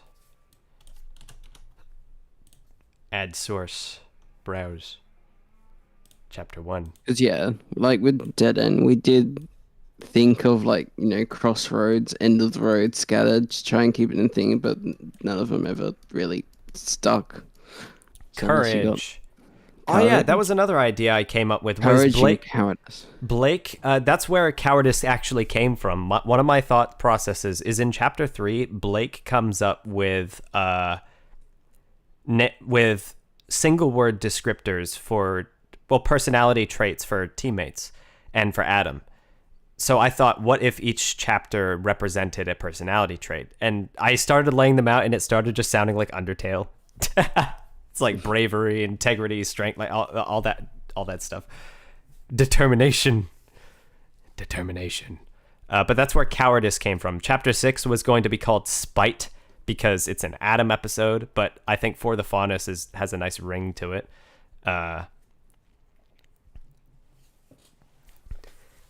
Safe haven. I mean, chapter 12 of volume 4 ends with no safe haven. That's the name of that chapter, so it might... Yeah, we want to try and avoid official... Yeah, I am trying to keep it centered, well, keep it not original per se, but like avoid the titles of the show. I make an exception for Lost and Found because, yes, I know there's a chapter in volume 6 named Lost, but this has 2 extra words on it, so like consider that. Consider that proposition. Courage. I mean, courage is cool. I mean, basically, chapter 1 has a bunch of characters standing up for themselves. So they're really the only one that doesn't meet that descriptor is probably Weiss, because it seems like she doesn't argue with the pilot about whether or not they're going to go after the crew that's in trouble. Yeah. But like Ruby and co, I guess they stand up to Leo. Yang, she stands up to Shay, and then you have Blake standing up to Ilya. Number 4, hard to pin down. that I'll put that in as like an alt or something because that's cute. Hold on, let me move this. Text. Hello. There we go. Chapter 4, maybe like just because lyrics of that song are nice. But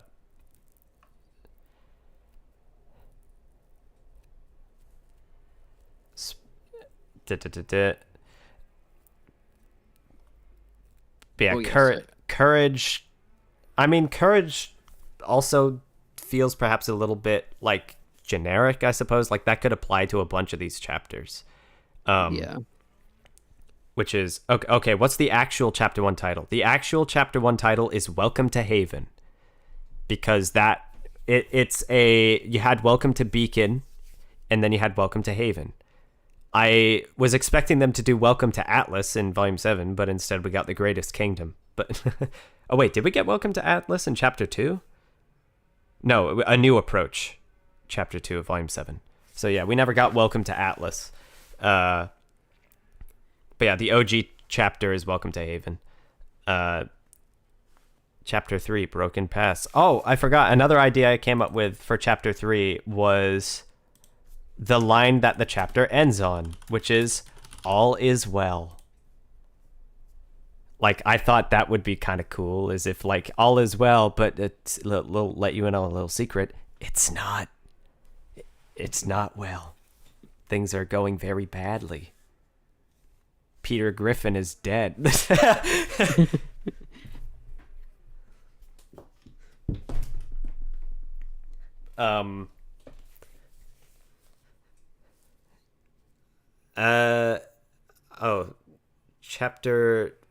Chapter 5. I'm just, not all of these are, I'm just filling these out, and then like we go through them one by one, see if they're like, if they work. But chapter 5, this is, here, let me get rid of the chapter 1 thumbnail. This is distracting me. Chapter 5 is the Oscar centric episode. What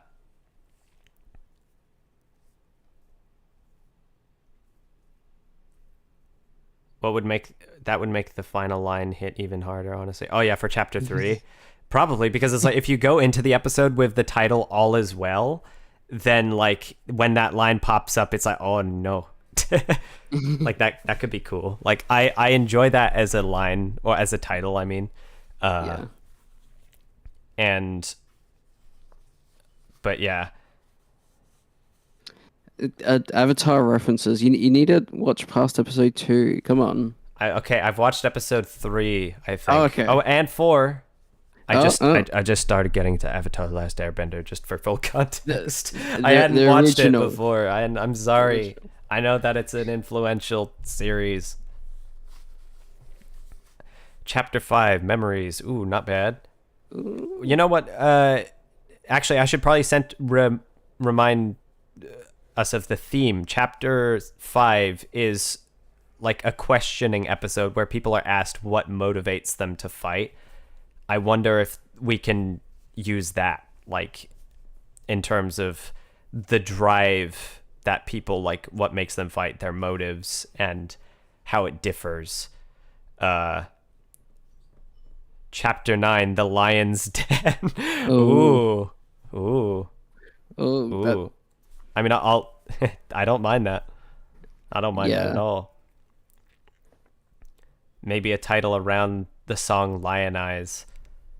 Yeah, I mean, if we're doing like lyrics, then we could always like look at lyrics of songs that are in the volume. But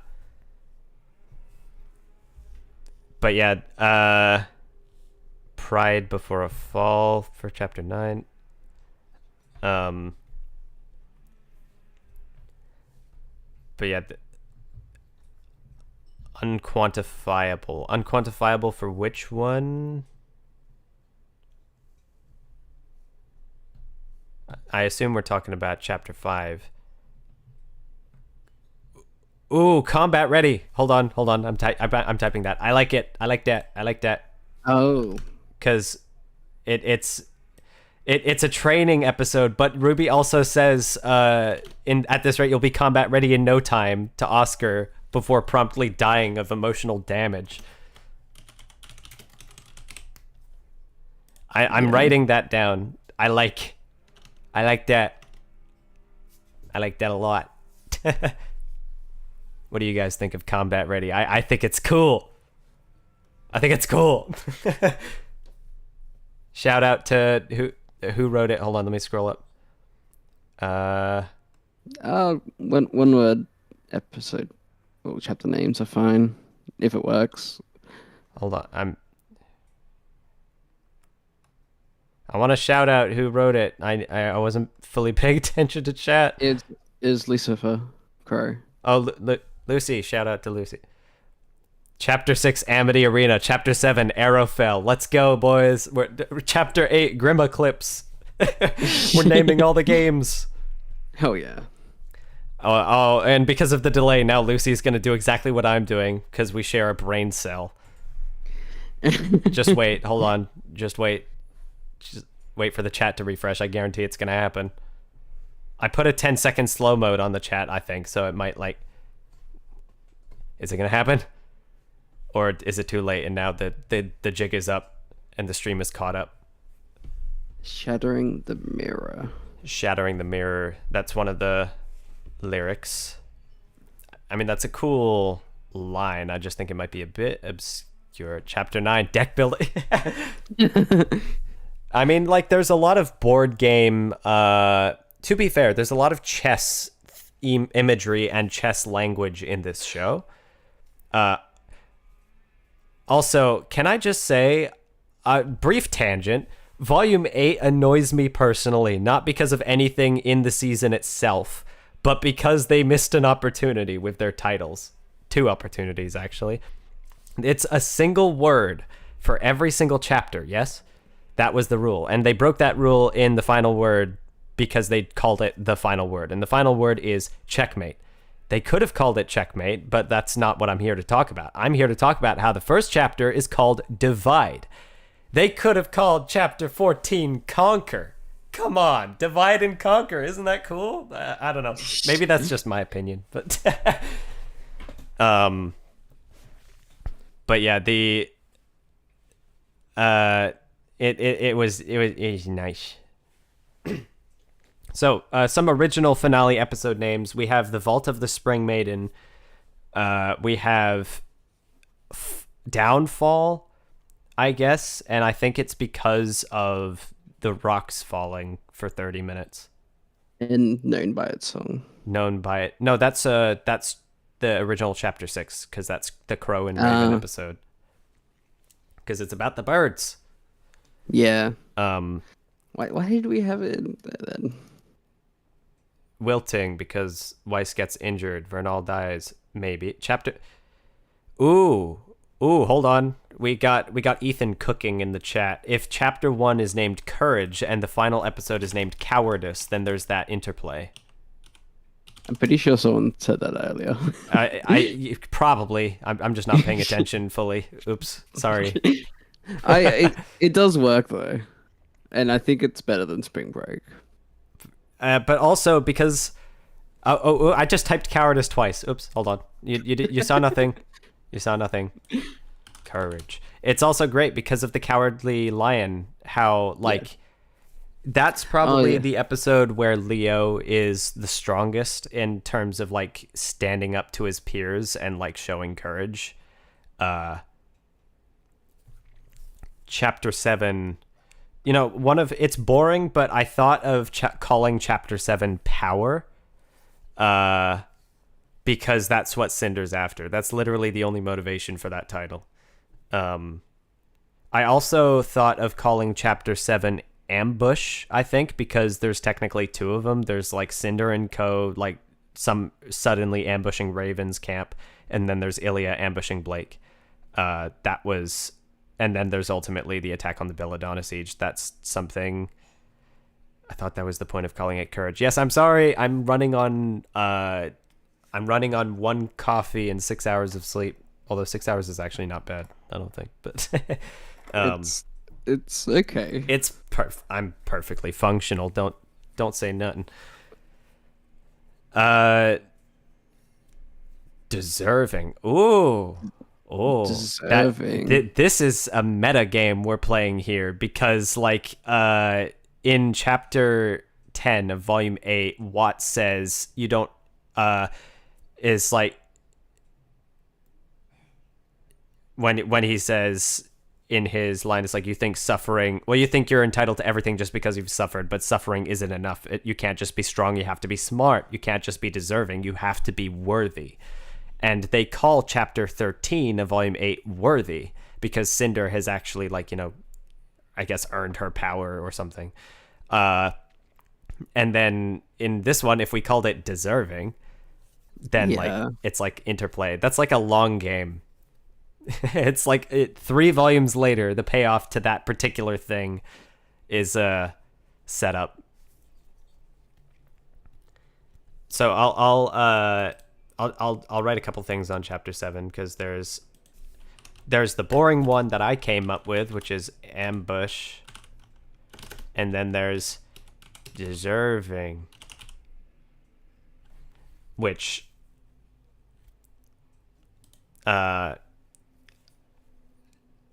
chapter 7, A Bloody Migraine. Yes. Yes.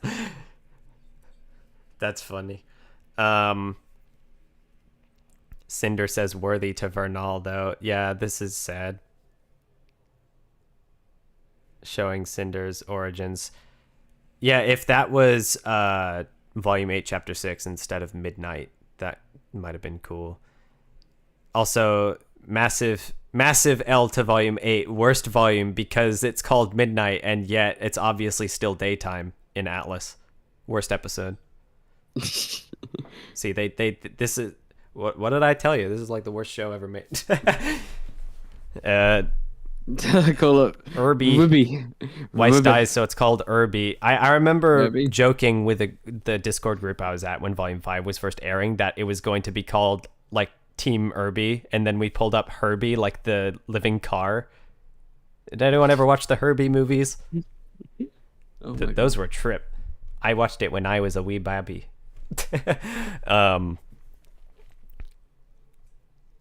Redux that scene and make Cinder say deserving. Oh my god. Yeah, deserving. I think of the two, Ambush is probably the more likely. Yeah. But, like, you know, deserving is cool and I like it. I just feel like it's, in the context of Volume 5, it might be a bit of a stretch. I'll come back to that in a bit. Chapter 9, in the battle at Haven. You could literally call it Haven if you want to be boring. That's probably the most boring possible way to do it, but it works. Yeah. I think we had ideas around like masks and a masking with Raven River, but Loneliest of all. Ooh, I mean the original chapter, I gotta say, props to Volume 5's title convention for Chapter 8, Alone Together. That's a lovely title for a chapter where Weiss talks with Yang. I don't want to adopt it because I decided that Redux should just have its own things, because Oh my god, Haven- Raven used to be a good shape until it took a spear to the schnee. That's so good. Took a spear to the schnee. I remember seeing an edit of, like, all of the characters who have been stabbed in the show being lined up on the spear that Weiss is on, like a kebab. Like, it's like every single character has been stabbed is, like, in that row. I don't know if I could find that image, but anyway. I thought that was funny. Love and War. Love and War has not been used already. Ooh, All is Well in Love and War. We have All is Well. Oh. All is well in Love and War. Or is that how the saying goes? I could be slightly a moron. Hold on. Hey Google. I don't actually have a Google. All is well. All's fair in Love and War. Okay, it's not quite. It's close. Not quite. Pretty sure it's top post on r/funky, but I've been advised to stay away from funky because it's scary. No, but all is fair in Love and War. Yep, the chat has caught up with me. Yeah. I misremembered. But you could, like, list off every dialogue.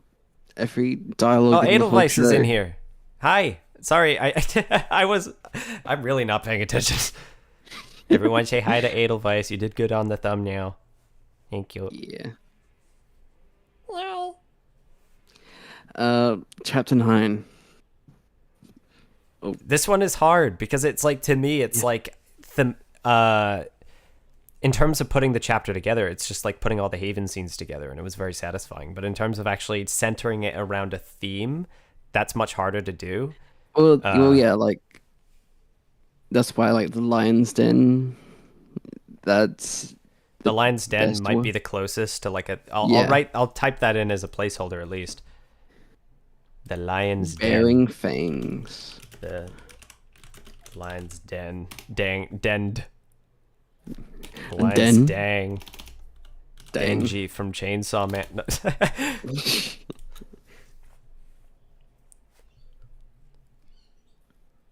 Do you guys have any more suggestions? There's claws, like, because Cinder has a grim arm. Is there anything we can do with Cinder's grim arm? That could be a thing. Chapter 9. If you're going to shoot me, shoot me. Well, no, actually, hold on. Spring and fall? Hold on, guys. Counterpoint. Chapter 10 could be named, How did you do this? How did they do this? It's one of life's great mysteries.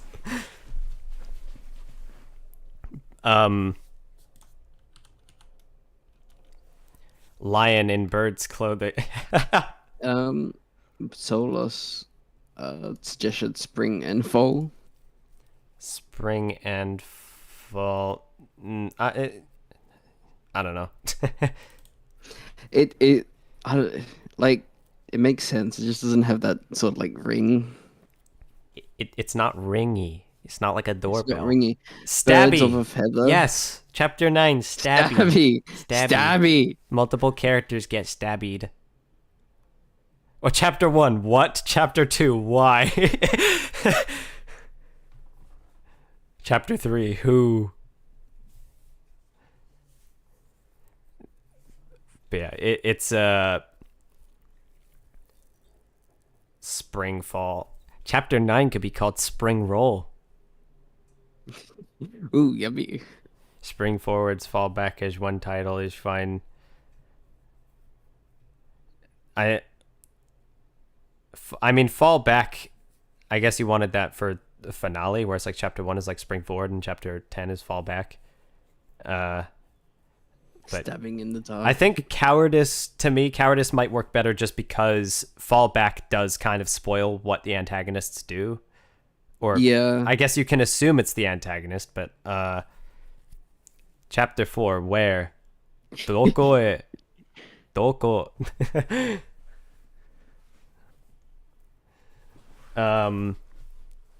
Isn't it weird that there's two unrelated samurai with red swords? Well, we have Adam and we have Raven. Yeah, they're not related at all. Get spring rolled. I love where this is going. Also, I know this has probably been happening over the entire stream, but I apologize if there's any background noise. I am slightly stupid, and I didn't set up noise reduction on stream yet, so you've been hearing all my typing and all my click-clacks.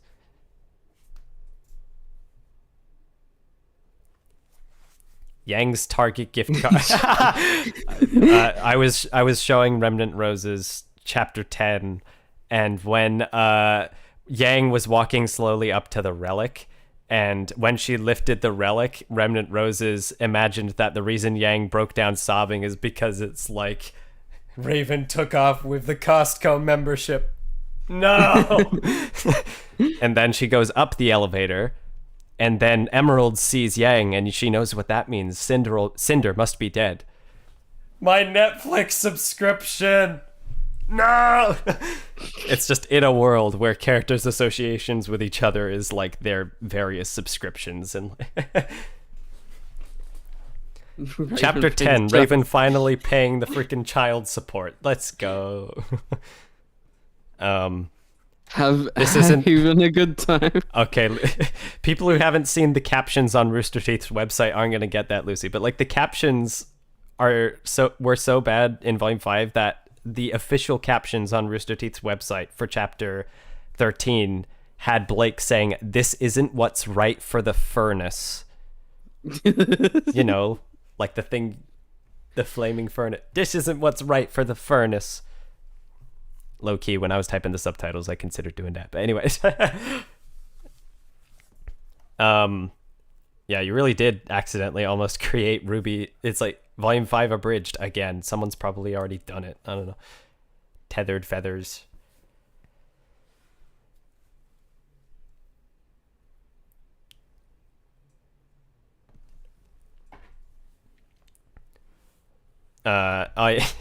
People remembering the subtitles now. Here's the thing. I don't watch media with subtitles. I just don't. Like, unless it's in a language I don't speak, I don't generally watch media with subtitles. I know that a lot of people do though, which is why I wanted to do subtitles for Volume 5 Redux, because I realized in some of the people I was talking to, there was a lot of disappointment with Crunchyroll and with Rooster Teeth and whatnot with how they were handling closed captions when they weren't available. I don't notice because I don't use them, but from an accessibility standpoint, I fully get it. So I decided to type up subtitles, and every once in a while I spot typos, but you know, feel free to just let me know if just name all the episode Chapter 9, Adam. He's a dub guy. No, I watch things subbed. Unless it's by Studio Trigger, in which case I watch it dubbed, because I every second my eyes are spending reading, I'm not seeing what's happening. And there's so much motion in Studio Trigger's work that I just want to see it all. Which is not to say I don't look at the sub after the fact. I just like... Also, they happen to have some of the best dubs in the business. Like, Kill la Kill's dub is pretty great. Chapter 9, Evening Coffee. Oh, yeah, it's like we should just name the episode after the one brief talk between Crow. Things aren't looking good. How about we call it that? Things aren't looking good. They're not looking good. Not looking good. Chapter 1, Hi, welcome to Chili's. Chapter 9, Ma'am, this is a Wendy's. I don't know. My mental state is slowly deteriorating. We should finish this soon. Yeah, okay. I think for chapter 1 we sort of have to do courage. Courage, so that the last one can be cowardice. Yeah. I think that's a good call, because I think that's the one I like the most, just because it has a nice little column response to it. Chapter 9, No, my cane is not a relic. You make an interesting point.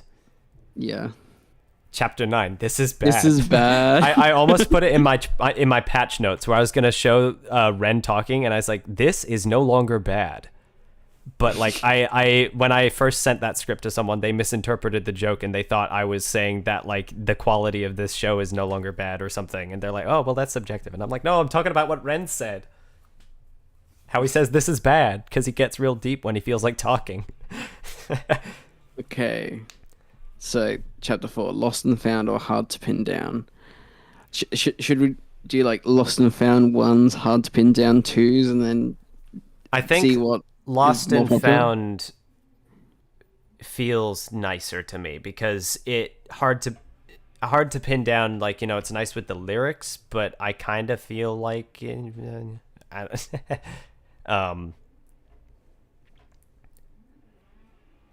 but yeah, I don't know, last minute, any last minute contributions for chapter 9, because we're kind of like moving forward with like all this stuff. I don't know if it's going to get added to the episodes themselves, because I was thinking that it's cute to reference All That Matters there. Yeah, no matter which way you slice it, it's a reference to All That Matters, because you have You're Lost, You're Found, You're Hard to Pin Down. Like, either one of those is going to be a reference. Even though Blake isn't there, so I don't know. The Ren and Law lines. I'm sorry. I have nothing against Ren and Nora specifically. They just didn't have much of a role in Volume 5 to begin with. They were present.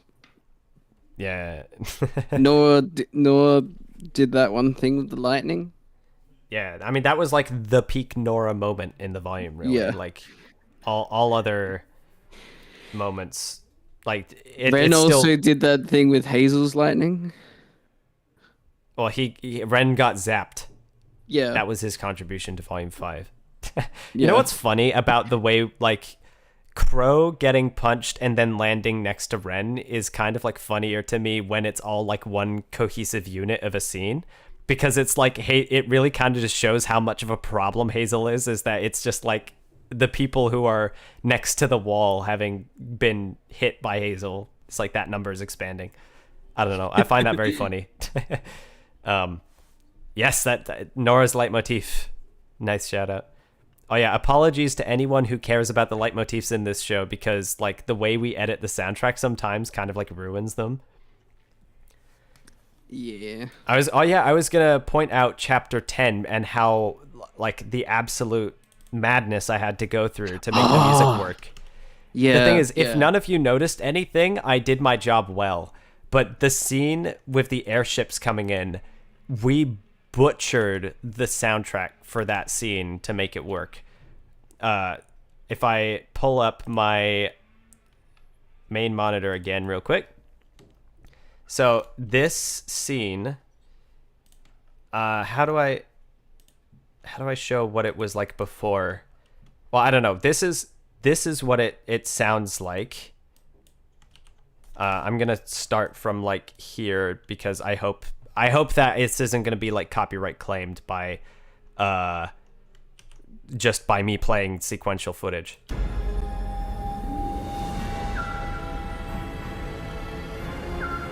Adam Taurus, this is the Mistral Police Force. Lower your weapons and surrender peacefully. Adam. So, if you didn't notice anything was wrong, we did our job well. Because a quick glance at the timeline will show you that all sorts of shenanigans are happening during that part. What happened was the original soundtrack, if I deleted these little transition points that I've created here, and I just like dragged the music here, say like center on edit or something. If I did all that, put this here, flip this over, like this is the music the way we transitioned it before. This is the Mistral Police Force. Lower your weapons and surrender peacefully. Adam. It's So over. that transition there, like trying to figure out how to get the music from point A to B was so hard because like it takes quite a while for the music to reach this point because we go back inside, we have the whole shenanigans with Weiss, and that's when the music transitions.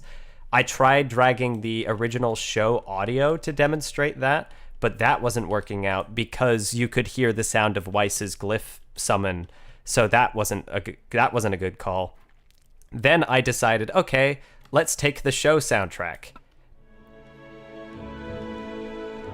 And like I grabbed the album soundtrack and I put it in there. Only problem is that when I remove the surround channels and the left and right channels from this, you get this. Adam Taurus, this is the Mistral Police Force. Lower your weapons and surrender peacefully. You get rid of that echo, like that reverb that she has when she's talking. So, first thing I did is I recreated the reverb. I went into Ableton Live and I recreated that reverb effect. And as this one fades out, the other one fades in. This is the Mistral Police Force. Lower your weapons and Next thing, add the soundtrack in there as a band-aid. This is the Mistral Police Force. Lower your weapons and But then I had to recreate the aviation sounds because like the airship was part of these channels. So I brought in the whine. Force. Lower your weapons and Well, like let me turn off dialogue and like music. There's that whine. There's this helicopter sound which I slowed down to try and make it sound like the sort of flapping wings. Hold on, or what is this layer anyway? Let me solo out of here. There's more aviation. Oh wait, no, I can barely I'm hear looking this.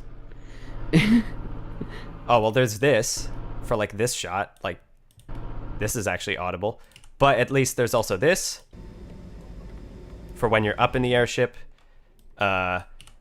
Another. This is probably. There we go. I took the sound of a helicopter and I slowed down the sample rate to make it like have that kind of like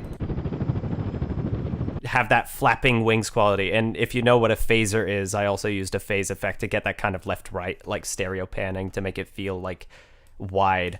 Throw all those things together and you get a transition that kind of isn't garbage anymore.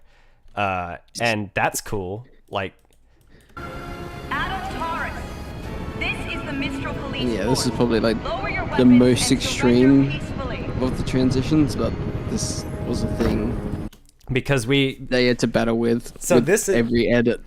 this is the Pretty sort much. of I had a bit in my script in my chapter 10 breakdown talking about sound editing, but then I realized I was going to have to go in depth with it, and I figured I would just save that for the stream. So thank you for attending my little TED talk about how annoying this particular scene was to do, but like this was one of the most difficult edits to make work because of how the music jumped. And I am so happy that I was able to find some kind of solution, because there are some moments like this moment where Yang, where she gets her arm, well, she ejects her arm, the audio for the scene was almost completely unusable because of how it transitioned to the next scene. So I had to rebuild it from scratch. What I did was I took the music that came before, which is like this, and I reversed it to try and make it like transition to the next scene. And then I just redesigned, I took a bunch of sound effects, like this is leftover from when I was in Adobe Audition, but those are all my sounds. I had to recreate this entire brief little moment from scratch. Oh, and back when you were working in Audition? Yeah, that's why in order to transition to DaVinci, I didn't have any way to move the project file entirely to Premiere, to DaVinci. So I just rendered out each individual stem or like all the audio in Adobe Audition and just dropped it into here as an individual file that I can manipulate. Yeah, so I added sound effects, I added reverb to them. But yeah, like this little brief moment was something that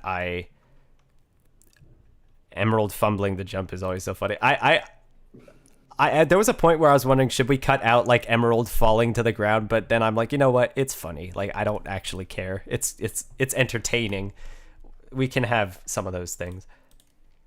But yeah, if I mute the original show and you only hear the sounds that I added, it does sound a little bit goofy out of context, but like you can sort of hear the specific things I'm emphasizing. Because like there's this whole sequence.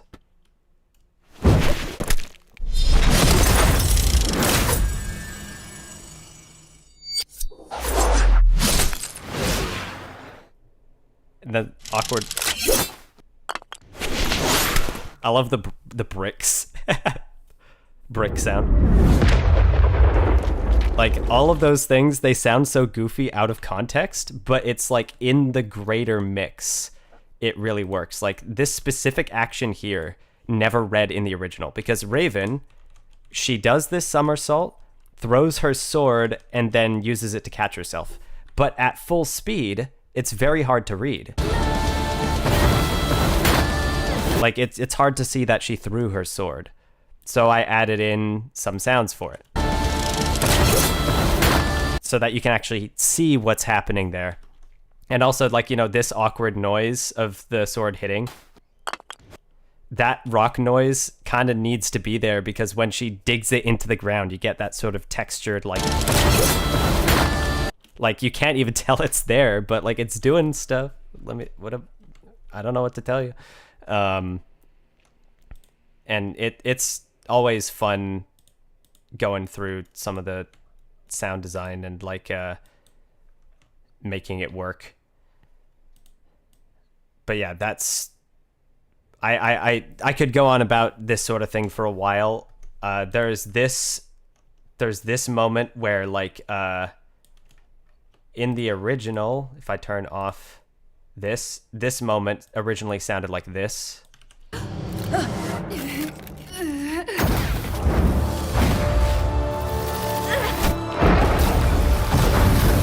Okay, well, I forgot to mute the other track, so it didn't actually sound like that. Basically all I did was I added in some like extra like you know, some extra shockwave stuff and like lightning things and whatnot. I feel like if I keep playing scenes from the show, I'm more likely to get like copy struck. But one more important little thing is for me to show off this thing here.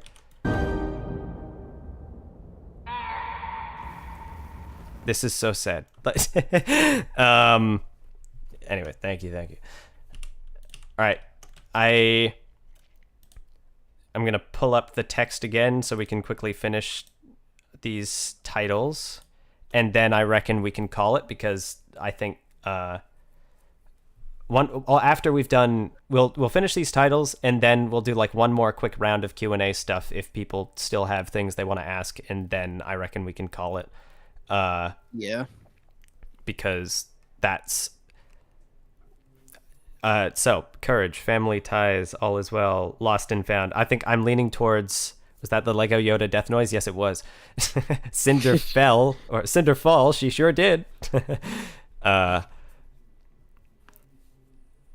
But so I'm leaning towards lost and found because I think it rolls off the tongue nicely. Yeah. So Also, it may have a bias because we've been. I'm biased because we've been talking about it, like kind of referring to it as that for a little while. So like, yeah, I do like Hard to Pin Down as well. I just feel like it would make more sense in a Blake context.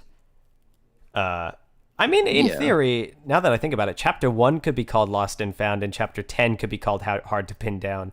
But then the problem is then I have to get rid of cowardice. So, because Crow, he found him. He found him, guys. Lost and found. Ambush / deserving. I'm final call for titles for Chapter 7 because it's a Cinder-centric episode. There's a general theme of ambush about Cinder searching for power, of like demonstrating the maiden abilities, of Cinder's qualms with Salem.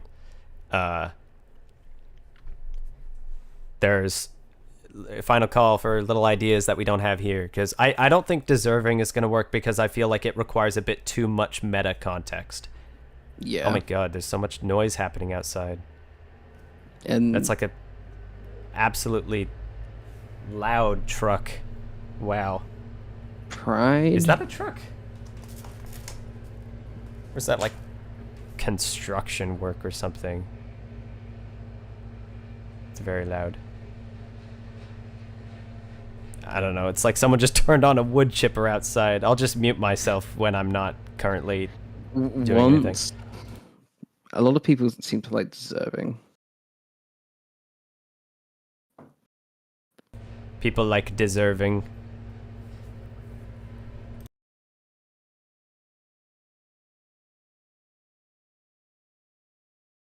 Another Volume 8 reference.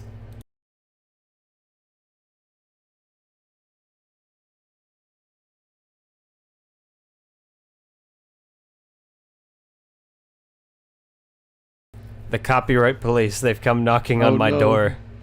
Oh no. Next time, if I ever do one of these streams again, I'm going to figure out how to turn on noise suppression. Once upon a time, I had like RTX voice or something like that, whatever it was. Okay, people feel they deserve deserving. What am I to do to say no to the people? The people have spoken. Glass houses. Oh, wait, hold up. Hold up a second. People with glass houses shouldn't throw stones. Oh, I don't know. I mean, honestly, if the Leonardo confrontation with Raven was still in the volume, that could be a really good title. Because Raven's whole confrontation with Leo is very much like a people with glass houses shouldn't throw stones situation. Could call Chapter 7 Destiny as a Chapter 3 throwback. Oh, Volume 3 throwback. You can't actually hear anything. Oh, wait, the background noise isn't coming through on stream? Oh. But it says on my waveform that it is. Glass houses. The main thing is that I'm trying to wonder how would that actually apply to Chapter 7?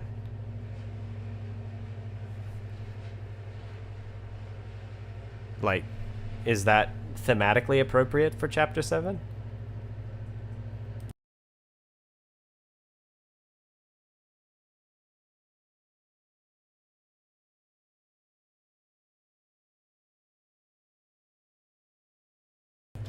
I don't know. You hear like wind. That's not wind. That's like a garbage truck or a wood chipper or something that has decided to be directly outside my window. And it's like reverberating my wall. I can feel it. It's not bothersome. Okay, I'll just leave the mic on then. But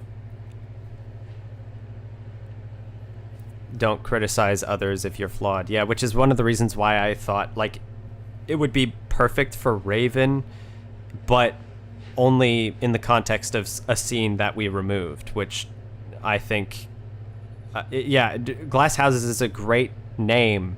I just don't think it works. Oh, goody, the truck is turned off. A mulcher? What's a mulcher doing outside? Zero Consistency is my brother. He's just, like, in the room next door. But, hello. Sorry for shouting you out like that. Loneliest of all. Ooh, I keep forgetting that Wes and Yang are in the episode. Oh, my God. Are they? Oh, Chapter 7, the one where Watts shows up for some reason. If anything, it makes turning the mic on and off again is more distracting. Yeah, sorry. I don't actually know what it's like to listen to this stream. I've just been here chilling. Raven is saying Ozpin is bad for using others for his means, but at the same time is using Vernal as a shield. Oh, yeah. That's another thing I was going to talk about, is a very, very subtle Redux change. Is Chapter 7. It's a very small moment, and I would be very surprised if anyone actually picked up on it, because it's just like, it's just kind of there. In the original, I'm only going to play a tiny little excerpt from it, because otherwise, the copyright police are going to come knocking on my door again.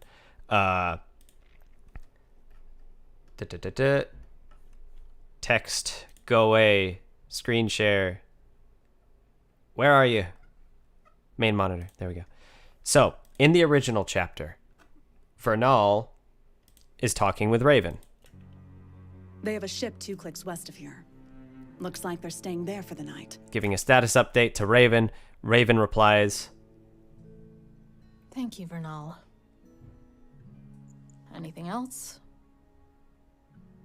Do you actually believe okay, they'll let us so the go important once they have thing them? is that Raven prompted Vernal to speak. It's like, it's not an order, but she's like, anything else? Like, just asking for her opinion, essentially. The important thing here... where's my... Chapter 7. Completed master episode. Web. Chapter 7. There we go. The important thing here, if I turn the window back on, is going from here. They have a ship 2 clicks west of here. Looks like they're staying there for the night. Thank you, Vernal. Do you actually So believe... it's a very, very subtle change, but Vernal has a tiny bit more agency in this scene, like a little bit more of an individuality, because she's not being prompted to say this by Raven. She's expressing her own concerns.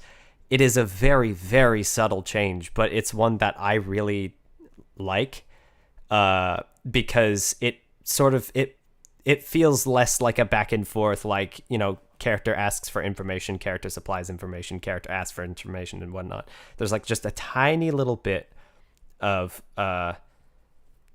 individuality in that scene. Wait, don't you literally use the red stuff from Volume 8 here too? Yes, I know that there's a callback to Volume 8, so that's perfectly fine.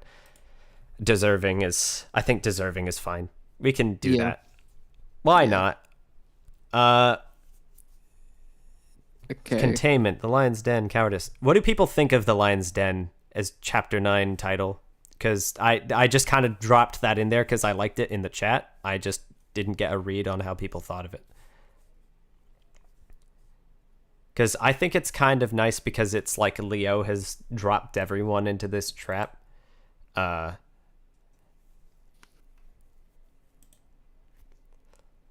Ooh, I had one more very subtle change to show off. I'm going to pull that up in the background while people are talking in the chat.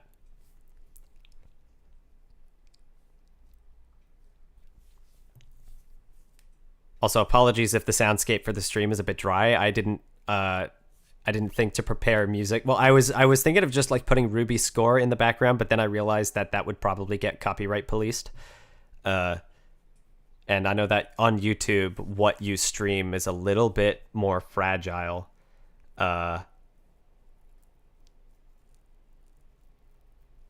Because it can very easily lead to problems. Yeah. People like the Lion's Den. Yeah. It's nice. I think it's better than the more the merrier. Like the reference to the one line of dialogue which Crow says. Oh yeah, Leo is now 10% less sus. Like, because he no longer goes like, why did you bring your weapons? You know, I thought it would be nice for it to just go straight from Leo going like, there seems to be more of you than the last time, and then have Crow immediately know something is wrong and be like, you okay? I thought that would be nice. But yeah, I think Lion's Den, honestly, oh yeah, chapter 9, why did you bring your weapons? We're not even going to reintroduce that line. We're just going to have the title be that out of context. Sounds like an Eggman reference. I'm not engaged enough with the Sonic franchise to know. Either. Hold on. I don't know if anything's happening to the stream, but my GPU is having a bit of a panic attack while I do this. Okay, so this was the thing I was going to show.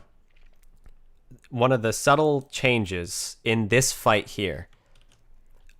You know, Oscar, he does this attack, he rolls, and then he hits Hazel. Yes, that's pretty cool. However, that's not what happened in the original. This sequence is unbroken. You can tell by the audio, I didn't make any cuts. We didn't remove anything from that portion. But this shot here is horizontally flipped. Because in the original sequence, if I sort of like kind of go slow motion, is like, you know, Oscar, he attacks Hazel, he rolls, is about to attack, and then suddenly horizontal flip to the right side and then back to the left side. Oh, I'm obscuring. Hold on. This guy right here, he's not where he's supposed to be. It's a 180 degree rule break. So like the visual flow is jarring because the eye is like, you know, this shot draws the eye to the right hand side of the screen, like right there. Boop. Boop. Anyway. And then suddenly the next shot asks your eye to look at the left hand side of the screen, and it just looks a little jarring. I horizontally flipped this shot, which in a vacuum, this shot technically breaks continuity with the background because you go from being in front of that door to being in front of this door. But I would be very surprised if people noticed that, because the thing is, to my eye at least, when you're watching this sequence now, it flows like, you know, your eye is following the movement. It's staying in one place, and you're visually more inclined to pick up on movement than on what's like going on with the background. But yeah, that's my thought process. But yeah, that's just one other tiny little thing I wanted to pull up that I didn't have like time to.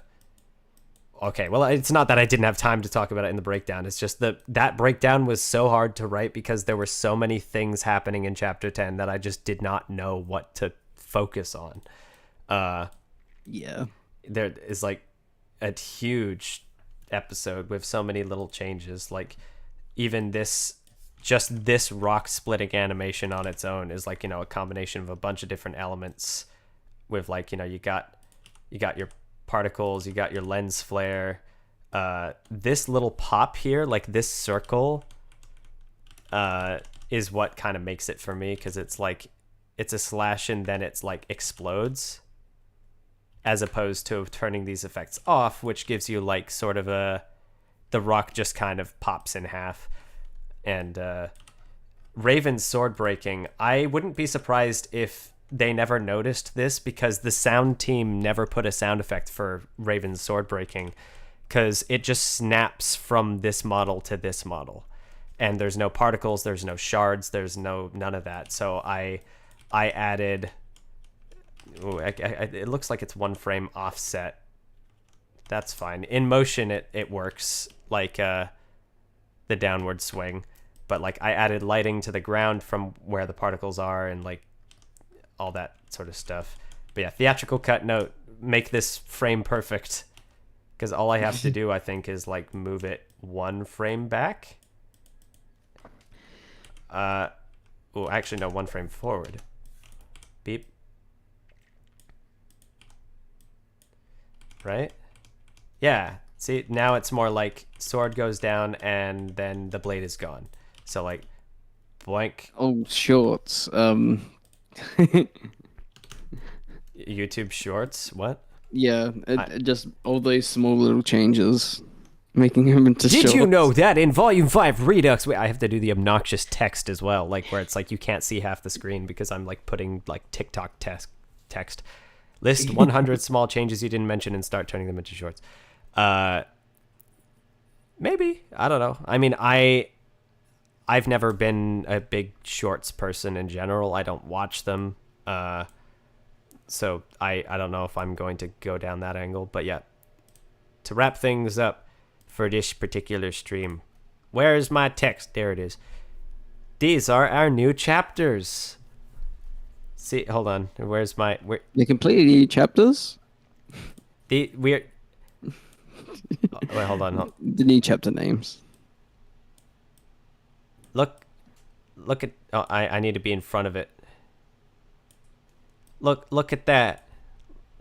See this? This is like new new names. I'm blocking random words here. Sorry. Oh, I before I started this stream, I was gonna take random words and like put him on my shoulder like this. This works much better at scale. Look at it. Look at us. We're just little. Remind me, did anyone have any questions? Oh wait, actually, hold on. Hold that thought for just a moment. Random words entertain people for another like 30 seconds. Oh no. Yeah, what do we talk about? But yeah.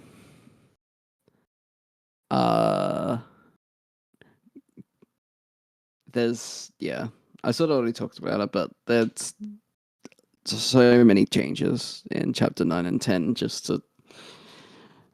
with how Smaller explained how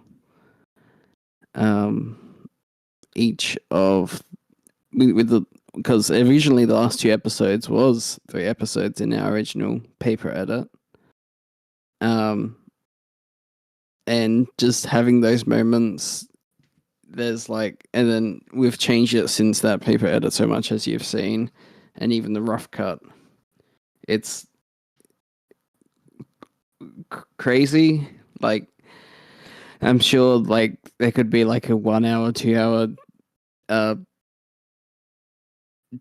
deep dive into what each and individual change you made in just those 2 chapters alone, let alone like the whole thing. Like, another one big thing is removing any mention of Adam's betrayal in the end of chapter 3, which was one of the first things I did, and I was like, yes, this is gonna work. We can put Adam's betrayal in the middle. Smaller picked this for me because I don't really have a wait, hold on, I just came back. What's the... You pick Rowlet for me. Oh yeah, I have like there's an no avatar. I didn't know what avatar to use for random words. I could have just used like his Discord profile, but I just decided why not why not do Rowlet, because it's like the unofficial it's the unofficial mascot for the r/RWBY Discord server. So yeah, I enjoy Rowlet. It's good fun. But yeah, I also liked this image of random words being in a constant state of distress. Oh yes, it is a floof. Sorry for I misspoke, but because is done a lot of work for this project and a lot of it very quickly, and I appreciate you and everything you do. Round of applause for Wayne and Ward. All right, so questions. What y'all have any future projects planned? That's a very good question. Because now that Redux is finished, a lot of people have been asking, like, what next? Are you gonna do a Volume 6 Redux?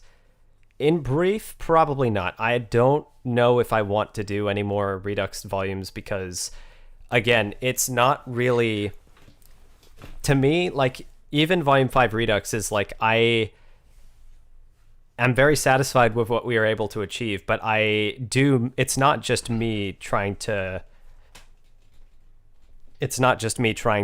like, what is it? When I apologies, my brain cell is returned to me. When I say that this is not a substitute for the original volume, like, even if you enjoy it more, all the power to you. Like, that's great. I love to hear it. But that was not the intent for Volume 5 Redux. It was largely just kind of an editing experiment just to see, like, what we could do. We didn't like Volume 5, and we were going to see if we could make something that we enjoyed more. And it might have started with the mentality of, let's see if we can fix this season. But if anything, working on Volume 5 Redux actually made me appreciate Volume 5 more as a season, and then suddenly the direction changed from less wanting to be like, oh, let's make the worst season tolerable to watch, and more like, this season can actually be pretty good. Let's see if we can make people notice. And I kind of went from despising Volume 5 with my entire being to kind of being indifferent to it to kind of actually starting to appreciate it again. And I've come back around to kind of enjoying watching it through this project. And maybe even if with the original from time to time, because I do see a lot of the work that went into it. Like, if I were to use one word to describe Volume 5 at this point, it would be troubled.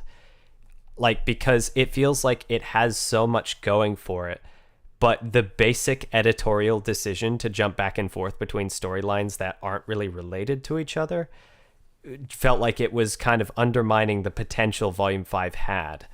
And it's a little bit sad because it's like the more I learn about what happened with Volume 5 behind the scenes and like the production difficulties they ran into, the more I'm just really wanting to side with the creatives on this one, because there is one word I refuse to use in any context when it comes to Volume 5 nowadays, and that's lazy, because these people worked so ridiculously hard and probably took like one of the bigger online beatings for it, because Volume 5 was a very disliked season, and a lot of people, it was cool to criticize RWBY in 2018 and 2019.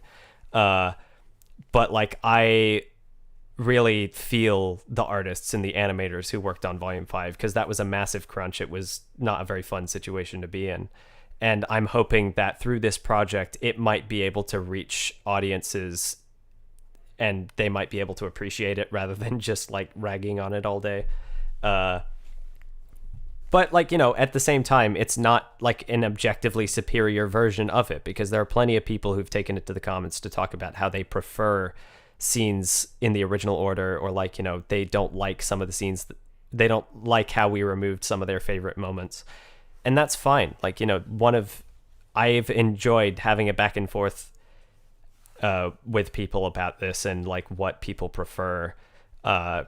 I should probably clarify. It's like I got a comment earlier today, which was someone asking why I haven't been replying to a lot of the comments on YouTube. To be honest, it's because I wanted to have a conversation on the stream rather than in comments, because I feel I can articulate myself better using my voice than in a comment section. But also, once I start replying to comments, there's going to be a lot of back and forth, and it's going to take up a lot of my time. And I have other prospects. Oh, wait, hold on. Commitments? Can I commitments? Ooh, can I reveal the thing? Hold on. Do you want to? Let's see. A bit unorthodox. I don't know if anyone related to the project is currently watching, but I have a little announcement to make, little secret for all y'all people who've stayed up at this hour to watch. Us two ramble about random things. We spouted random words. Random words. Random words. I know I sent it to this person on Discord.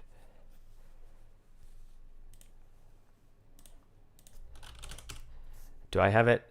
Okay, fine. I'll drag a PNG on the screen. Show my, like, you can see my Persona 5 wallpaper for the first time. Whoa, look at that. Get rid of that. So, I am involved with a project now. Mouse, cooperate with me for a second. Okay. Hey, look at this. Be bigger. Okay, there we go. See that? I am working on Dust Queen. To clarify, I am on production crew. So right now I am working on multiple aspects. I don't know what I can say specifically at this point in time. I just know that Sai, who is the director of the project, she's given me permission to talk about how I am on this. But as for what my role in the project is, it's a bit in flux at the moment because it what's a RWBY? Hold on. I've left.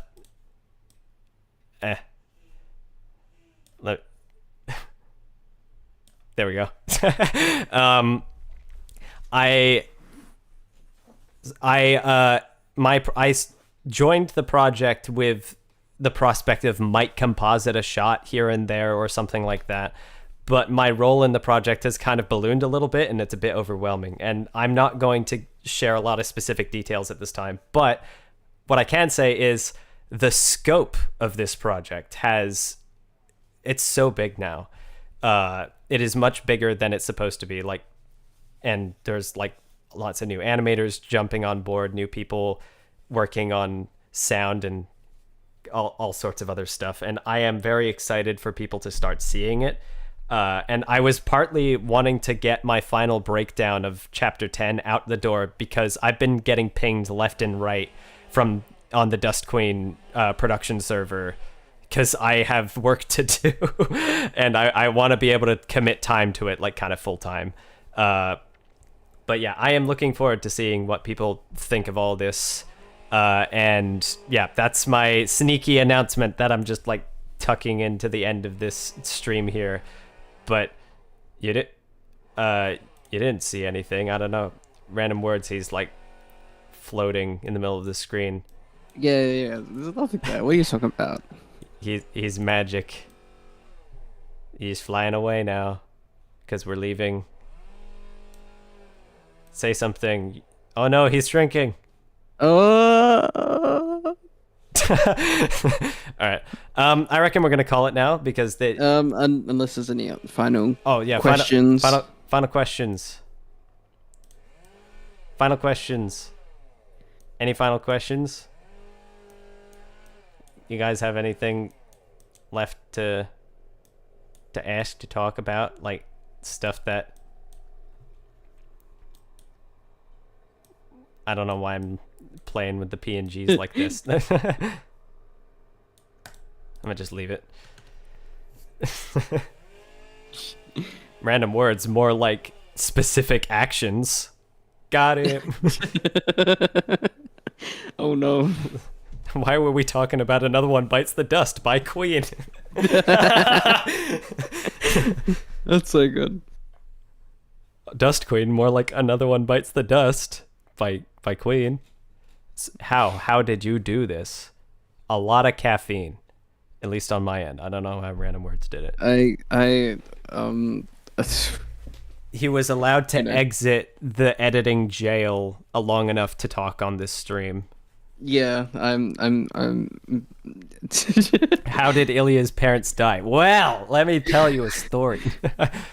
I remember we got a comment or two when Chapter 3 came out complaining that we cut out like Ilya's backstory, where it's like that's important for her character, and I'm like, hold on, but just wait a couple episodes. You know, we're doing stuff. You're doing a thing. Ilya's parents are mentioned on 3 separate occasions, and we just wanted to pick the one that we found to be most narratively compelling. So then we chose the Blake character short. That's also just an Ilya character short masquerading as Blake. But yeah, it seems like people don't have any further questions, at least not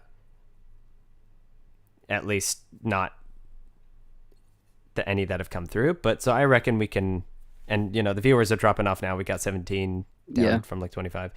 So I'll catch all y'all later, and I don't know if I'm going to be streaming again, but I do plan on working on other videos, probably something for Summer of RWBY. But I might also take a break from RWBY content for a little bit, because I have been just hard focusing RWBY for the past like year, and it's been wonderful. Like I went from basically not having a YouTube presence to like being able to hang out with all you guys and like get your support for stuff, and it's great. Good night, more like good afternoon. Am I right? Yeah. we're in Australia. Australia is one hell of a drug. No, but, no, but we're in South Australia, so it's like GMT plus 9.5. That 0.5 makes all the difference. But yeah, and sometimes we're ahead of the eastern states as well because of daylight saving. It totally makes sense. Just ignore how we're in the middle of the country. It's always so confusing to people. Give us the greatest outro ever. Hold on. What greatest outro ever do I have? No, you gotta play the clips of us setting the things on fire from the first breakdown. I considered doing the flamethrower gag again for chapter 10 as like part of the outro, but I kind of found it funnier to just like cut that breakdown short, because like it's kind of been a bit of a running gag. But yeah, I might take a break from RWBY content and talk about other things that no one cares about. Like in the back of my mind, I've wanted to talk about movies that I enjoy, as well as physical media. I have a specific passion for physical media and collecting. So does Random Words. We're kind of like in the same thing here. I sort of got you into it, and then the whole like surround sound thing. I have him to thank. It's because he showed me the Dolby Amaze demo on his setup, where I'm like, I need to build a surround sound setup. This is really cool. But I was thinking of making a video about that. But also, right now, I'm just kind of leaning towards making a video about movies that I feel are underappreciated, or movies that not enough people talk about. Like, I have been absolutely shocked by how many people I have met who haven't seen The Iron Giant. And it is for that reason alone that that's going on that list. Movies like The Iron Giant are like absolutely amazing. Watch this turn into a Dune channel. Bro, call me Moadib, because I'm about to eat a tray of these cookies. Thank you. I'll leave you on that. But thank you all for coming. I'm glad you had a good time. I was kind of panicking inside because this is the first stream on this channel, and I never once needed to pull up this card. Wow, true. I had this ready. It was ready to go, but we didn't need it because, you know, we just embraced the cringe as part of the stream instead of trying to like pretend that we know what we're doing. Anyone remember The Last Mimsy? I do. Oh god, I gotta rewatch that. It's probably mid, but as a kid, that was like the best thing. What is this? The Last Mimsy. It's about a little toy bunny that's like somehow in control of the universe, and there's something to do with the spiral belly button. I don't know. It's weird. It's a strange kind of film. Of this. That might be a trip. Is like just watching that that movie just to see how it holds up. It's the same as like Spy Kids 3D. It's like that movie is probably terrible, but I have a very specific affinity to that because I remember it growing up. So we're paying like $300 for the 3D Blu-ray, Oh right? my god, I tried to find it on Blu-ray and it costs so much money. But if I want it on normal Blu-ray, it's not too bad. But anyway, but you gotta watch the 3D movie in 3D. I'm gonna end the stream before I spend an hour talking about films and television for the 14 people watching. Thanks for people. Thank you for coming, and